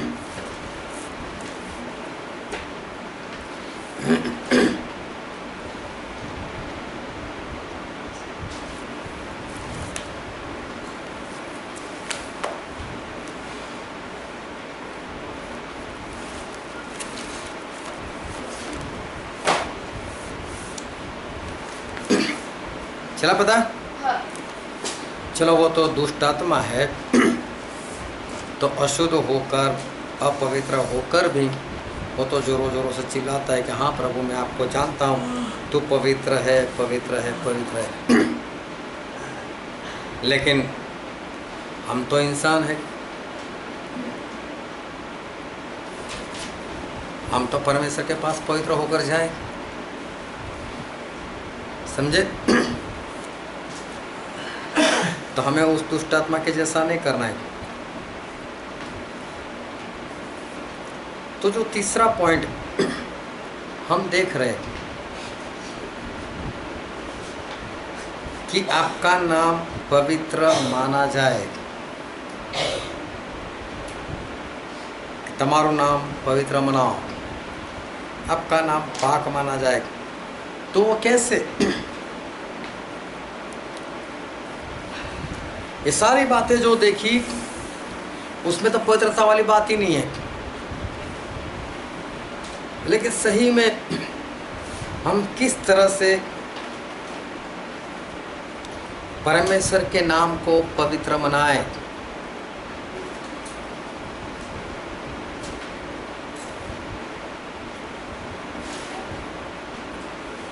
प्रकाशित वाक्य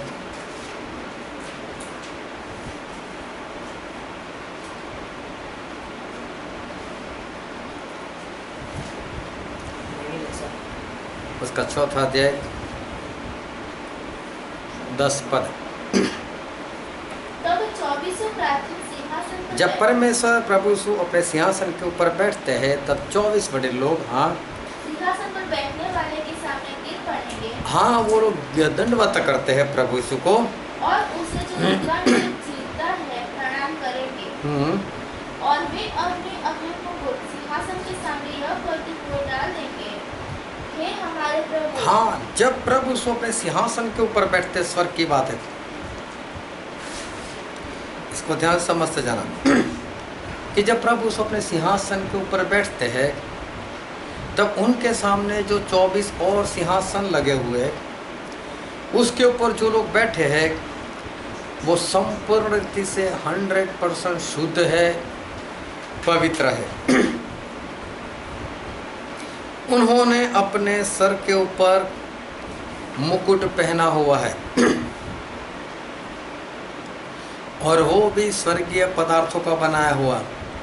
लेकिन जब प्रभु यीशु अपने सिंहासन के ऊपर बैठते तो लोग जल्दी से उठ जाते और अपने सर से मुकुट निकाल कर नीचे रखते नहीं है, फेंक देते और प्रभु यीशु को दंडवत करते। तो जब हम प्रार्थना करते हैं तो हम किसी फोटो के आगे या किसी मूर्ति के आगे हम प्रार्थना नहीं करते। हम ये विश्वास से प्रार्थना करते हैं कि हमारे परमेश्वर हमारे सामने है।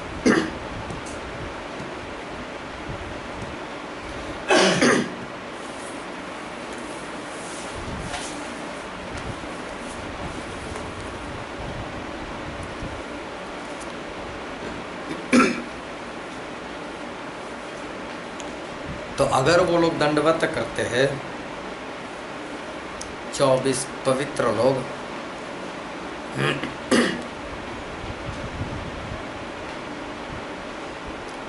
तो हमें प्रार्थना में कैसा बैठना चाहिए?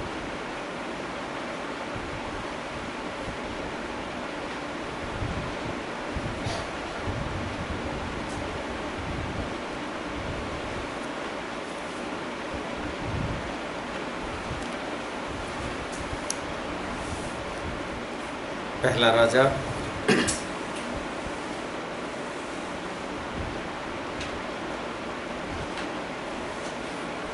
8 अध्याय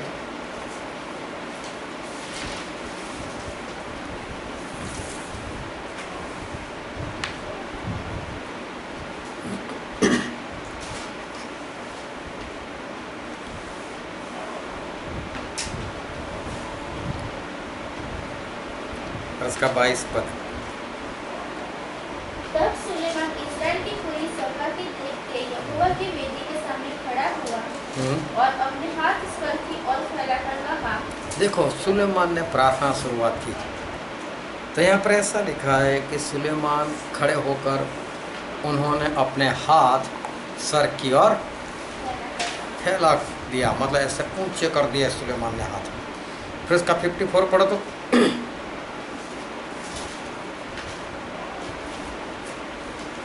जब सुलेमान यहोवा से यह सब प्रार्थना गिड़गिड़ाहट के साथ कर चुका, जब सुलेमान ने प्रार्थना खत्म कर दी, देखो अभी प्रार्थना खत्म हो गई, तब वह जो घुटने टेके हाँ और आकाश की ओर हाथ फैलाए हुए था। हाँ, कैसे थे? घुटने घुटनों टिकाकर थे और हाथ स्वर्ग की ओर फैलाए हुए थे। लेकिन 22वें पद में क्या लिखा है? खड़े। हाँ, तो खड़ा होना मतलब क्या? पैरों पर नहीं, घुटनों के ऊपर खड़े थे। तो हमें कैसे प्रार्थना करनी चाहिए? घुटनों के ऊपर खड़े रहकर दोनों हाथों को उठाकर सबसे पहले शरीर से इस तरह से हमें काम करना है। फिर दूसरा इतिहास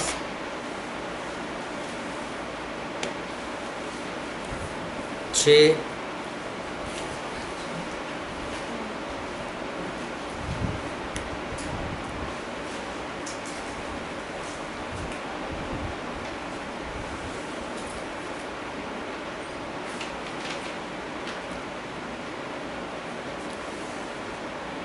दूसरा अध्याय दूसरा इतिहास 6 12 और 13।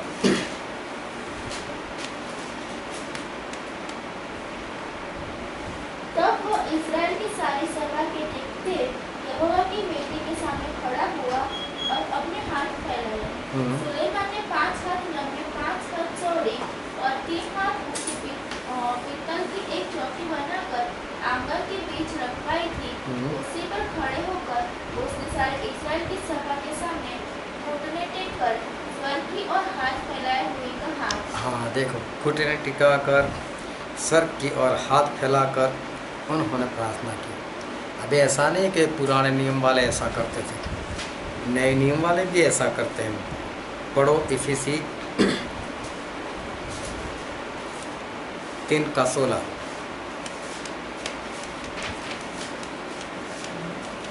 कि वह अपनी महिमा के धन के अनुसार तुम्हें यह दान दे कि तुम उसकी आत्मा से अपने विभिन्न मनुष्य तत्वों के सामर्थ पाकर बलवंत होते जाओ। 3:16 हाँ इफिसी। हाँ चलो तब तक पढ़ो फिलिपी 2:9। इस कारण परमेश्वर ने उसको अति महान भी दिया और उसको वह नाम दिया जो सब नामों में श्रेष्ठ है। पहले कौन सा? एफएसी 3:16 पढ़ा था। गुजराती में पढ़ो 3:16।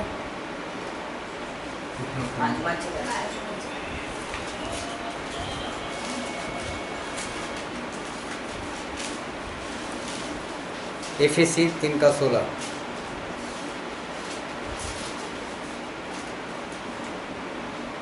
તે બાતમી આગળ ઘૂંટણે પડીને વિનંતી કરું છું કે તે પોતાના મહિમાની સંપત્તિ પ્રમાણે પોતાના આત્મા વડે તમને આંતરિક हाँ, મનુષ્ય तो हिंदी में देखो एक पद ऊपर नीचे होगा। एफएसी 3:16 15 या 17 पद में चला गया होगा। चौथी कलम। हाँ 14 पद पर। मैं इसी कारण उस पिता के सामने घुटने टेकता हूँ। हाँ, मतलब घुटने टेक कर प्रार्थना जो है वो प्रार्थना हमको करनी है। फिर फिलिपी पढ़ा, फिलिपी 2:9 और 10। इस कारण परमेश्वर ने उसको अति महान भी किया और उसको वह नाम दिया जो सब नामों में श्रेष्ठ है कि जो स्वर्ग में और पृथ्वी पर और पृथ्वी के नीचे हाँ, वे हाँ। सब यीशु के नाम पर यीशु के नाम पर घुटना टिके। ये परमेश्वर खुद चाहते हैं कि हम घुटना टिका कर प्रार्थना करें। फिर प्रेरितों के काम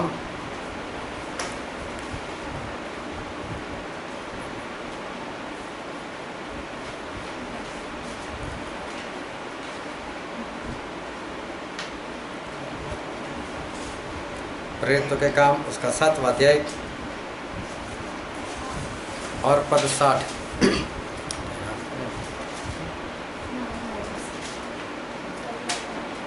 फिर परमेश्वर ने कहा जिस जाति के वे नहीं, प्रेरितों के काम अध्याय 7 और उसका साथ 60 60 60, हाँ 60। सात। 60। फिर घुटने टेक कर ऊंचे शब्द से पुकारा। हाँ, स्टीफन उसको लोग पत्थर मार रहे थे, तब वो घुटनों के बल पड़ते हैं, तो फिर हमें तो पढ़ना ही चाहिए, हमें कौन कोई पत्थर मार रहे। फिर उसका 9वां अध्याय, प्रेरितों के काम 9 का 40 पढ़ो तो। तब पतरस ने सबको बाहर कर दिया और घुटने टेक कर प्रार्थना की। हाँ, पतरस ने भी घुटने टिकाकर प्रार्थना की। फिर 20वां अध्याय और 36वां पद। यह कहकर उसने घुटने टेके और उन सब के साथ प्रार्थना की। हाँ, फिर 21 का 5 पढ़ो।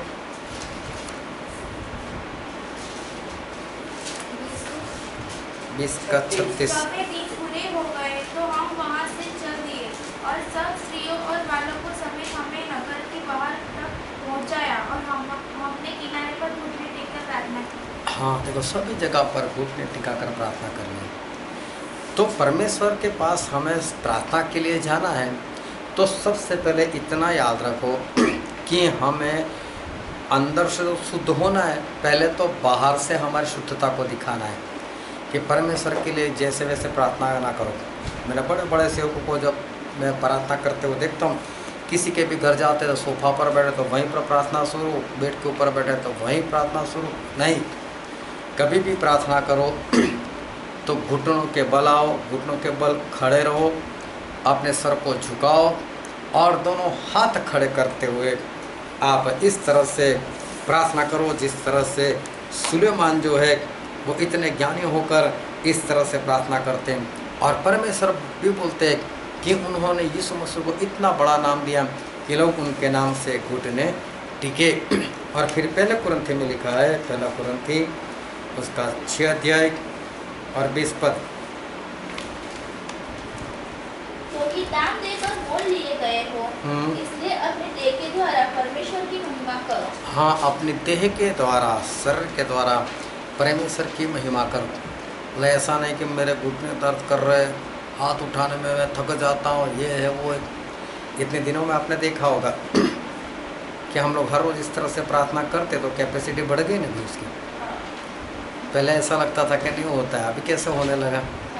तो जैसे जैसे करते जाएंगे वैसे वैसे परमेश्वर भी हमको सामर्थ्य है, और परमेश्वर हमको सामर्थ्य है वो देते हैं। तो परमेश्वर बोलते हैं कि हम खरीदे हुए परमेश्वर के लोग हैं, हम अपने आप के नहीं है, तो फिर परमेश्वर को महिमा क्यों ना दे। तो सबसे पहले जब प्रार्थना में जाते हो तो पहले अपने शरीर से परमेश्वर को महिमा दो। दूसरी बात, पहला पत्रस इसका पहला अध्याय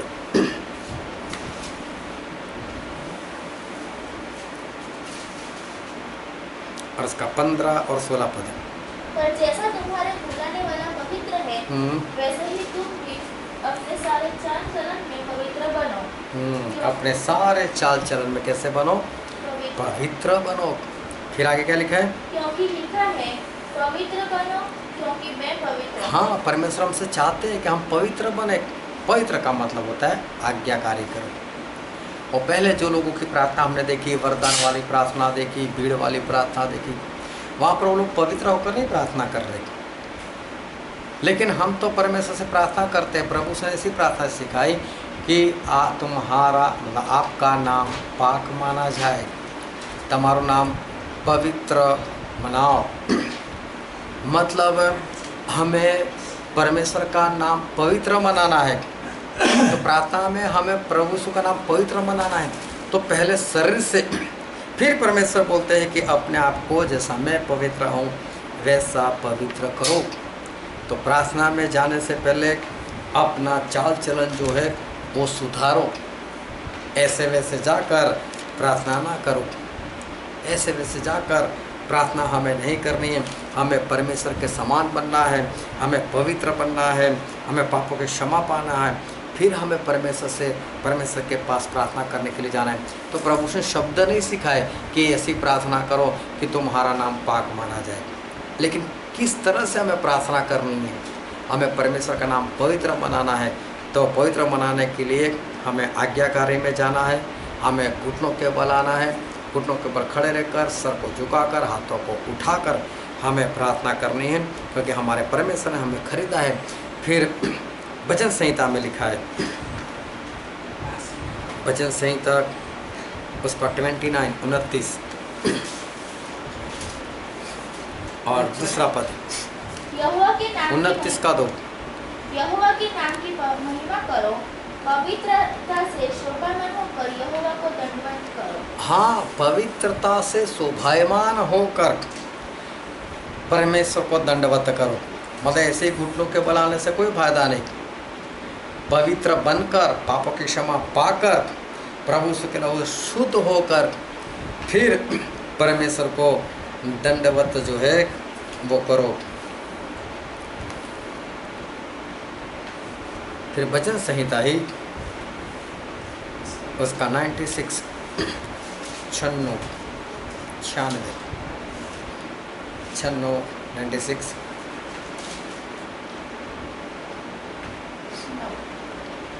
और उसका 9 पद। पवित्रता से शोभायमान होकर यहोवा को दंडवत करो। एक बार फिर से लिखा है, पवित्रता से शोभायमान होकर परमेश्वर को दंडवत करो। फिर 110 का 3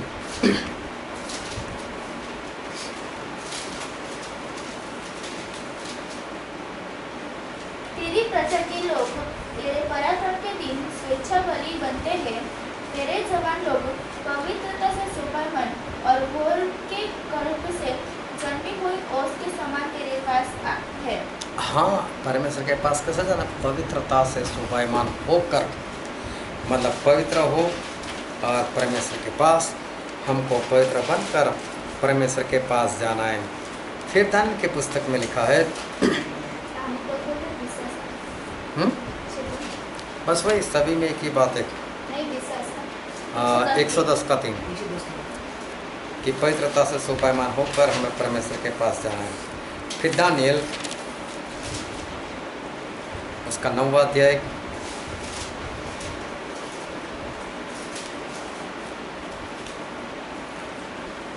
और 3 से 8।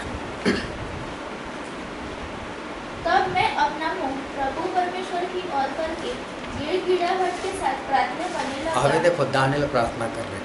दानियेल कैसे थे? दानियेल परमेश्वर का भविष्यवक्ता थे। बहुत अच्छा उनका चाल चलन, बहुत बढ़िया उनका जीवन था, आज्ञाकारी में उनका जीवन था। और दानियेल प्रार्थना कर रहे हैं। हाँ, पढ़ो आगे। और उपवास कर, टाट पहने और रात में बैठकर वरदान मांगने लगा। मैंने अपने परमेश्वर यहोवा से इस प्रकार प्रार्थना की। देखो, दानियेल ऐसा बोलते कि मैंने इस तरह से प्रार्थना की और पाप का अंगीकार किया। पाप का अंगीकार किया। देखो, दानियेल में कौन सा पाप होगा? कुछ भी तो नहीं, क्योंकि दानियेल तो बहुत बढ़िया से चलते थे, कुछ भी पाप नहीं। फिर भी बोले पापों को अंगीकार करते हुए उन्होंने प्रार्थना शुरुआत की। मतलब कि हो सकता है कोई गलत सोच आ गई हो सकता है आंखों से कुछ इधर उधर हो गया हो, जो भी है उनको तो याद ही नहीं है, पता ही नहीं है, क्योंकि उनका जीवन तो सही में बहुत अच्छा था, कहीं पर भी हमको पाप नज़र नहीं आता है। लेकिन दानियेल जैसे लोग भी अगर पाप कबूल कर प्रार्थना करते हैं तो हमें भी पाप कबूल करते हुए प्रार्थना करनी है। तो प्रार्थना की शुरुआत कैसे? पापों की कबूल करने के साथ। फिर उसी में इज़रा उसका 10वां अध्याय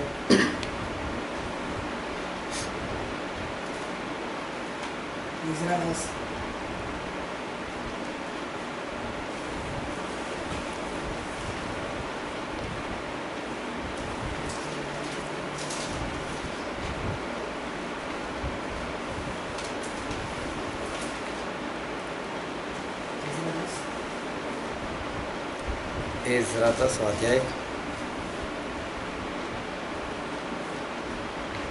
पहला पद। जब इज़रा परमेश्वर के भवन के सामने पड़ा, रोता हुआ प्रार्थना और पाप का अंगीकार कर रहा था। ये भी प्रार्थना में अंगीकार, देखो ये भी बहुत बड़ा परमेश्वर का दास हो गया। लेकिन सबसे पहले पाप को अंगीकार करना।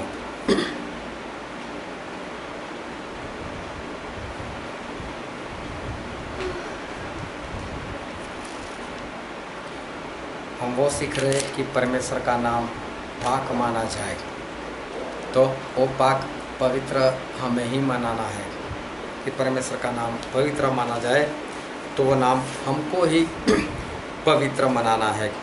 तो हमें शुद्ध होकर परमेश्वर के पास जाना है, घुटनों के बल आकर, खड़े होकर, हाथों को उठाकर, सर को झुकाकर, और प्रार्थना की शुरुआत में हमें पापों को अंगीकार करना है और उस तरह से हमें आगे बढ़ना है। वो जो लोग वरदान वाले लोग जो है, भीड़ में जो लोग प्रार्थना करते हैं, हाँ उनकी प्रार्थना सुनाई देती है, परमेश्वर उनको उत्तर भी देते हैं, लेकिन आखिर में उनका क्या हो जाता है?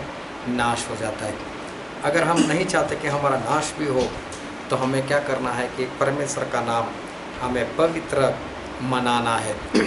तो सबसे पहले ऐसे बाहरी स्वरूप से हमें परमेश्वर का नाम पवित्र मनाना है। फिर यशाया में ऐसा लिखा है, यशाया उसका 6 अध्याय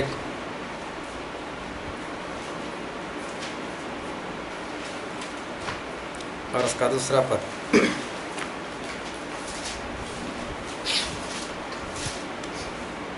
उसने ऊंचे पर साराप दिखाई दिए, उनके 6 पंख थे। क्या दिखाई दिए?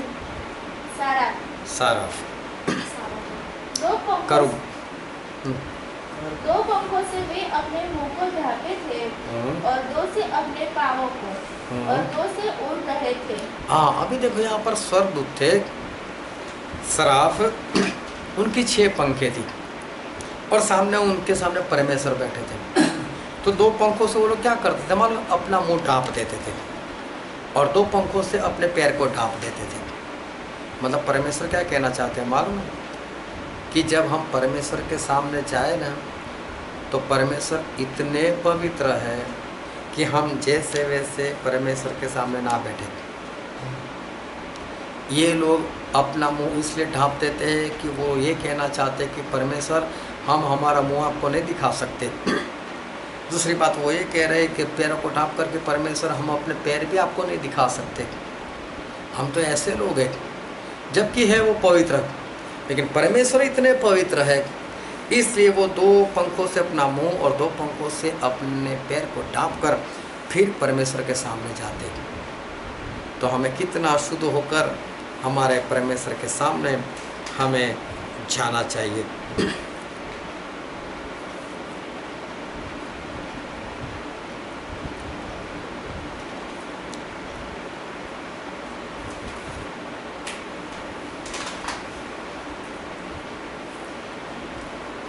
अब ये पद लिख लो, निर्गमन 17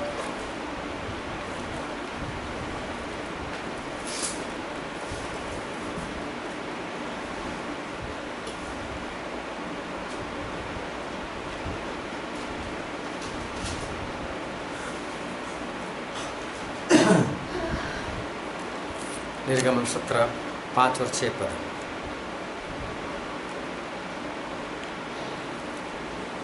पढ़ो तो।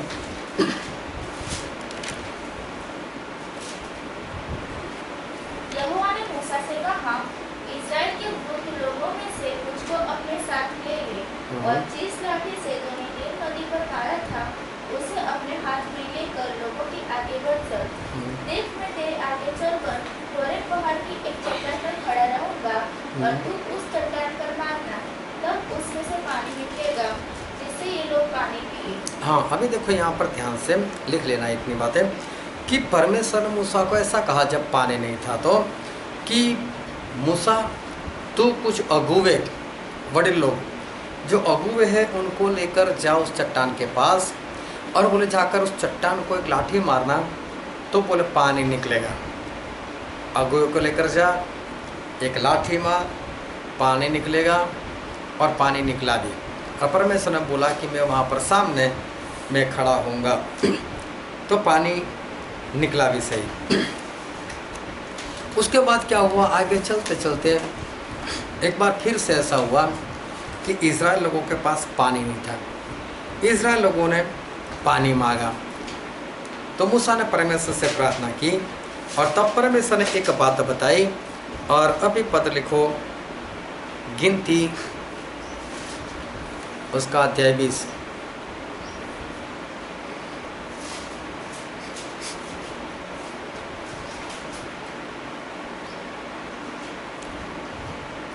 7 और 8 पद।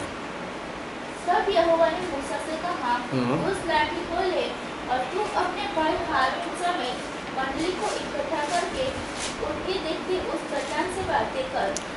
अब परमेश्वर ने ऐसा बोला कि तू इज़राइल की मंडली को इकट्ठा कर और इज़राइल की मंडली को इकट्ठा करते हुए उस चट्टान के पास जा।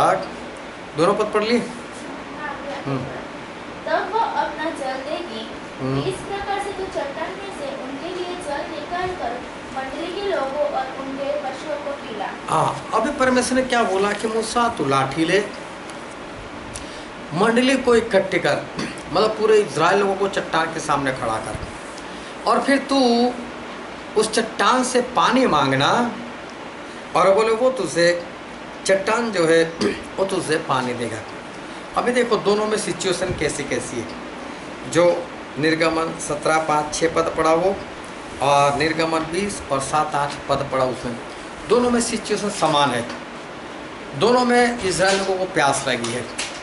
पहले में परमेश्वर ने बोला सिर्फ अगुओं को लेकर जा, पूरी मंडली को लेकर नहीं, और बोले लाठी मारना पानी निकलेगा। दूसरी बार में परमेश्वर ने बोला सभी को लेकर जा, बोले तो पूरी मंडली पूरे इज़राइल लोगों को इकट्ठा कर। और इस बार लाठी मारने को नहीं बोला, इस बार परमेश्वर ने बोला कि पानी दे, ऐसा चट्टान को बोलना है, और बोले चट्टान जो है वो पानी देगा। फिर पढ़ो तो आगे। यहोवा की इस आज्ञा के अनुसार मूसा ने उसके सामने से लाठी को ले लिया। और मूसा और हारून ने मंडली को उस चट्टान के सामने इकट्ठा किया। हाँ देखो सब कुछ वैसे ही कर रहे हैं। मूसा ने लाठी भी ली, पूरी मंडली को इकट्ठा भी किया। तब मूसा ने उससे कहा, हे दंगा करने वालों। अब मूसा लोगों से बात करे, दंगा करने वाले गुस्सा हो गए थे। सुनो, क्या सुनो। हमको इस चट्टान में से तुम्हारे लिए जल निकालना होगा? क्या मुझे इस चट्टान से जल निकालना होगा? देखो अभी तक ऐसी बात नहीं की। क्या मूसा को जल निकालना था? नहीं, जल कौन देने वाले थे? परमेश्वर। लेकिन मूसा क्या बोल रहे हैं, मैं जल निकालूं क्या? मैं तुम्हारे लिए पानी निकालूं? फिर तब मूसा ने हाथ उठाकर लाठी चट्टान पर 2 बार मारी। और मूसा ने लाठी 2 बार मारी, लेकिन गुस्से में ऐसा बोला क्रोधित होकर, क्या मैं पानी निकालूं? और फिर 2 बार लाठी मार दी। फिर क्या हुआ? और उसमें से बहुत पानी फूट निकला। और बहुत पानी निकला। देखो काम तो हो गया, लेकिन परमेश्वर ने यहाँ पर लाठी मारने को नहीं बोला था। और मूसा ने यहाँ पर ऐसे शब्द इस्तेमाल किए, क्या मैं तुम्हारे लिए पानी निकालूं? ये शब्दों को ध्यान में रखना है, इसी शब्द में सब कुछ है। क्या मैं तुम्हारे लिए पानी निकालूं? और 2 बार लाठी मार दी, पानी भी निकला।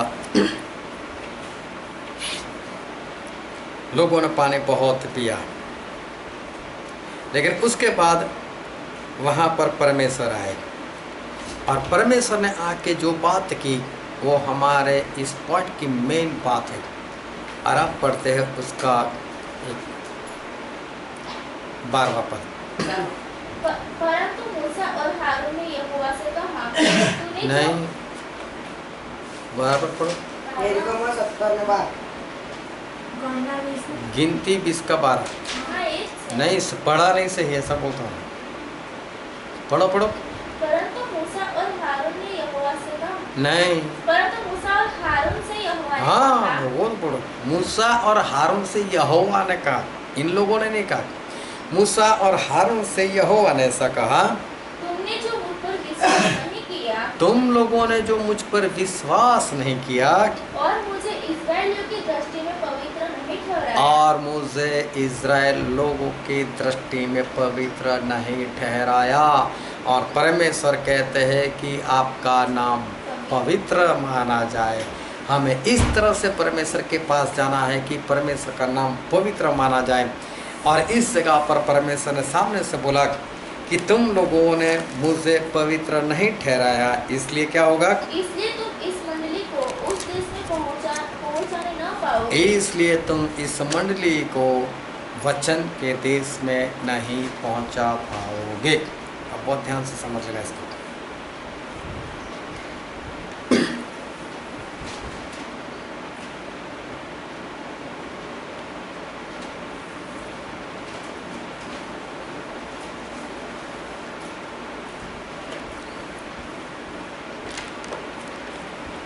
सब लिख लिया?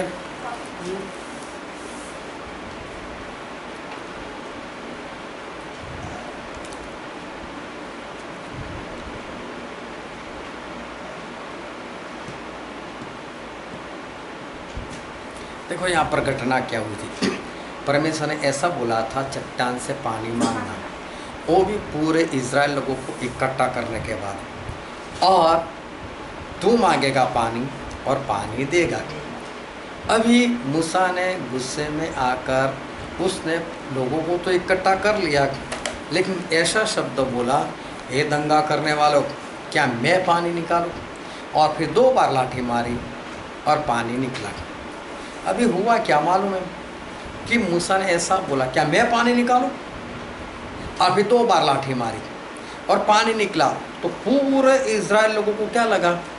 मूसा ने पानी निकाला। यहाँ पर परमेश्वर बीच में नहीं आए। पानी परमेश्वर ने ही निकाला था, लेकिन कहीं पर भी परमेश्वर का नाम नहीं आया। नाम आया मूसा का कि मूसा ने 2 बार लाठी मारी और मूसा से पानी निकला।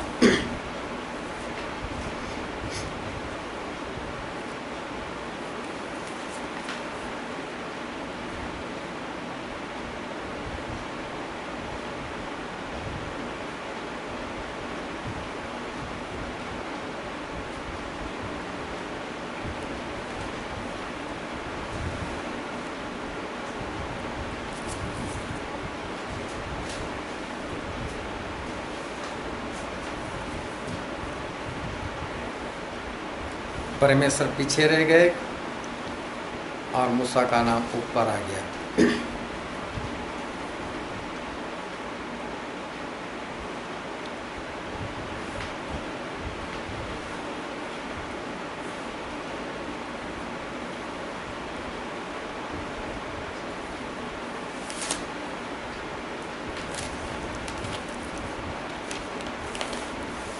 जैसे कभी कोई जादू करता है, क्या जादू करता है, नाम उसी का होता है। यहाँ पर भी ऐसा हुआ कि परमेश्वर का नाम नहीं आया, लेकिन मूसा का नाम ऊंचा हो गया। और जब भी कोई प्रार्थना करे और प्रार्थना में परमेश्वर ना दिखाई दे, लेकिन लोगों को ऐसा लगे कि इसके जरिए, उस सेवक के जरिए ऐसा हुआ, तो इसका मतलब होता है कि उस सेवक ने परमेश्वर का नाम पवित्र नहीं मनाया।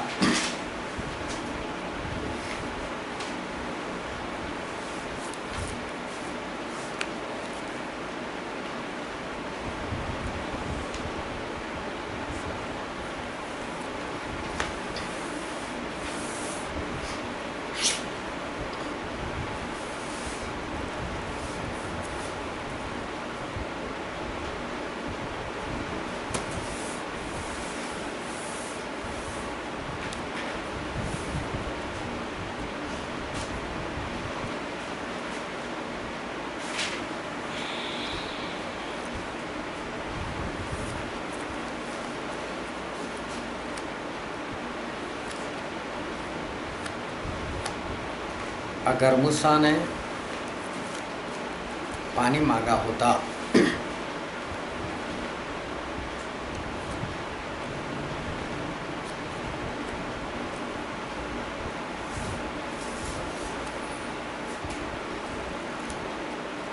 तो अभी पानी निकलने वाला था।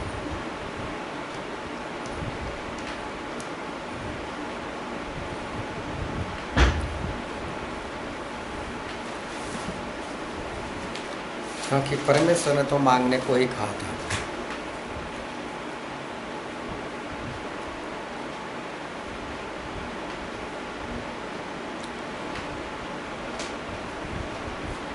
अगर मूसा पानी मांगते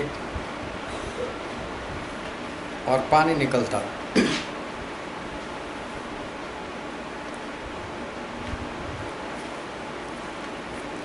तो लोग अचंभित हो जाते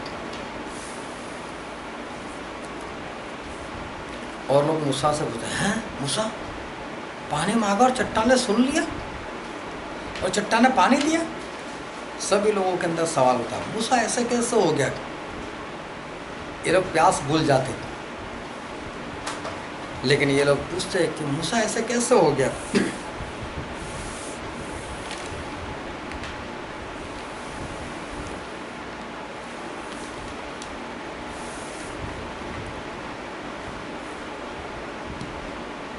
और बाइबल में लिखा है,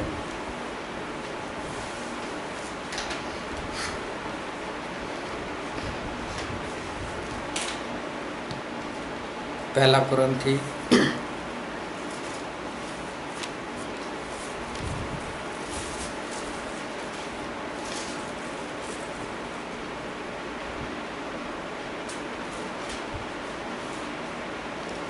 10 अध्याय और 4 पद।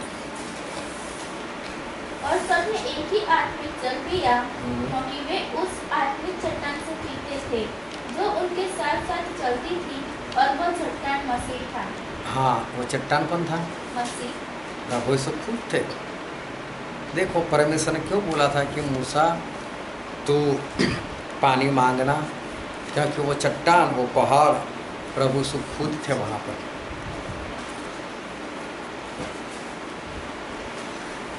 और इसलिए प्रभु यीशु से पानी मांगना था।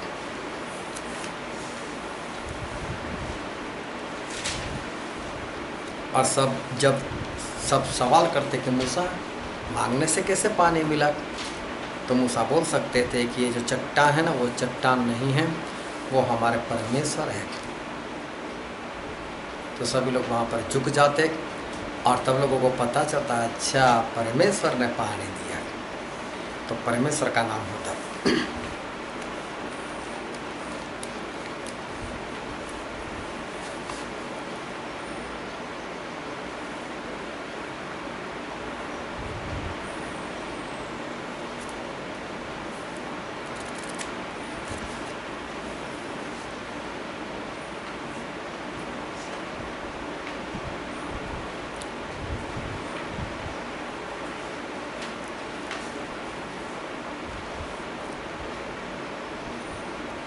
आई बात समझ में कि परमेश्वर का नाम किस तरह से पवित्र माना जाता है? कि जब हम प्रार्थना करते हैं और उत्तर आता है तो स्पष्ट होना चाहिए कि ये काम सिर्फ और सिर्फ मेरे परमेश्वर ने किया है। तब ये कह सकते हैं कि हमने परमेश्वर का नाम पवित्र मनाया। तो पहले देह से मनाओ पवित्र, घुटनों के बल आकर, हाथ उठाकर, अपने आप को शुद्ध कर कर पवित्र होकर ऐसे वैसे परमेश्वर के सामने मत जाओ। ऐसा कर जाओगे ना तो ही आप परमेश्वर को महिमा दे पाओगे।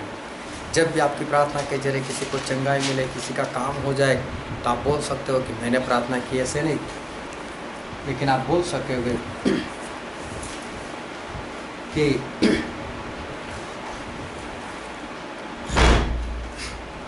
आप बोल सकोगे कि मेरे परमेश्वर ने ये काम किया है।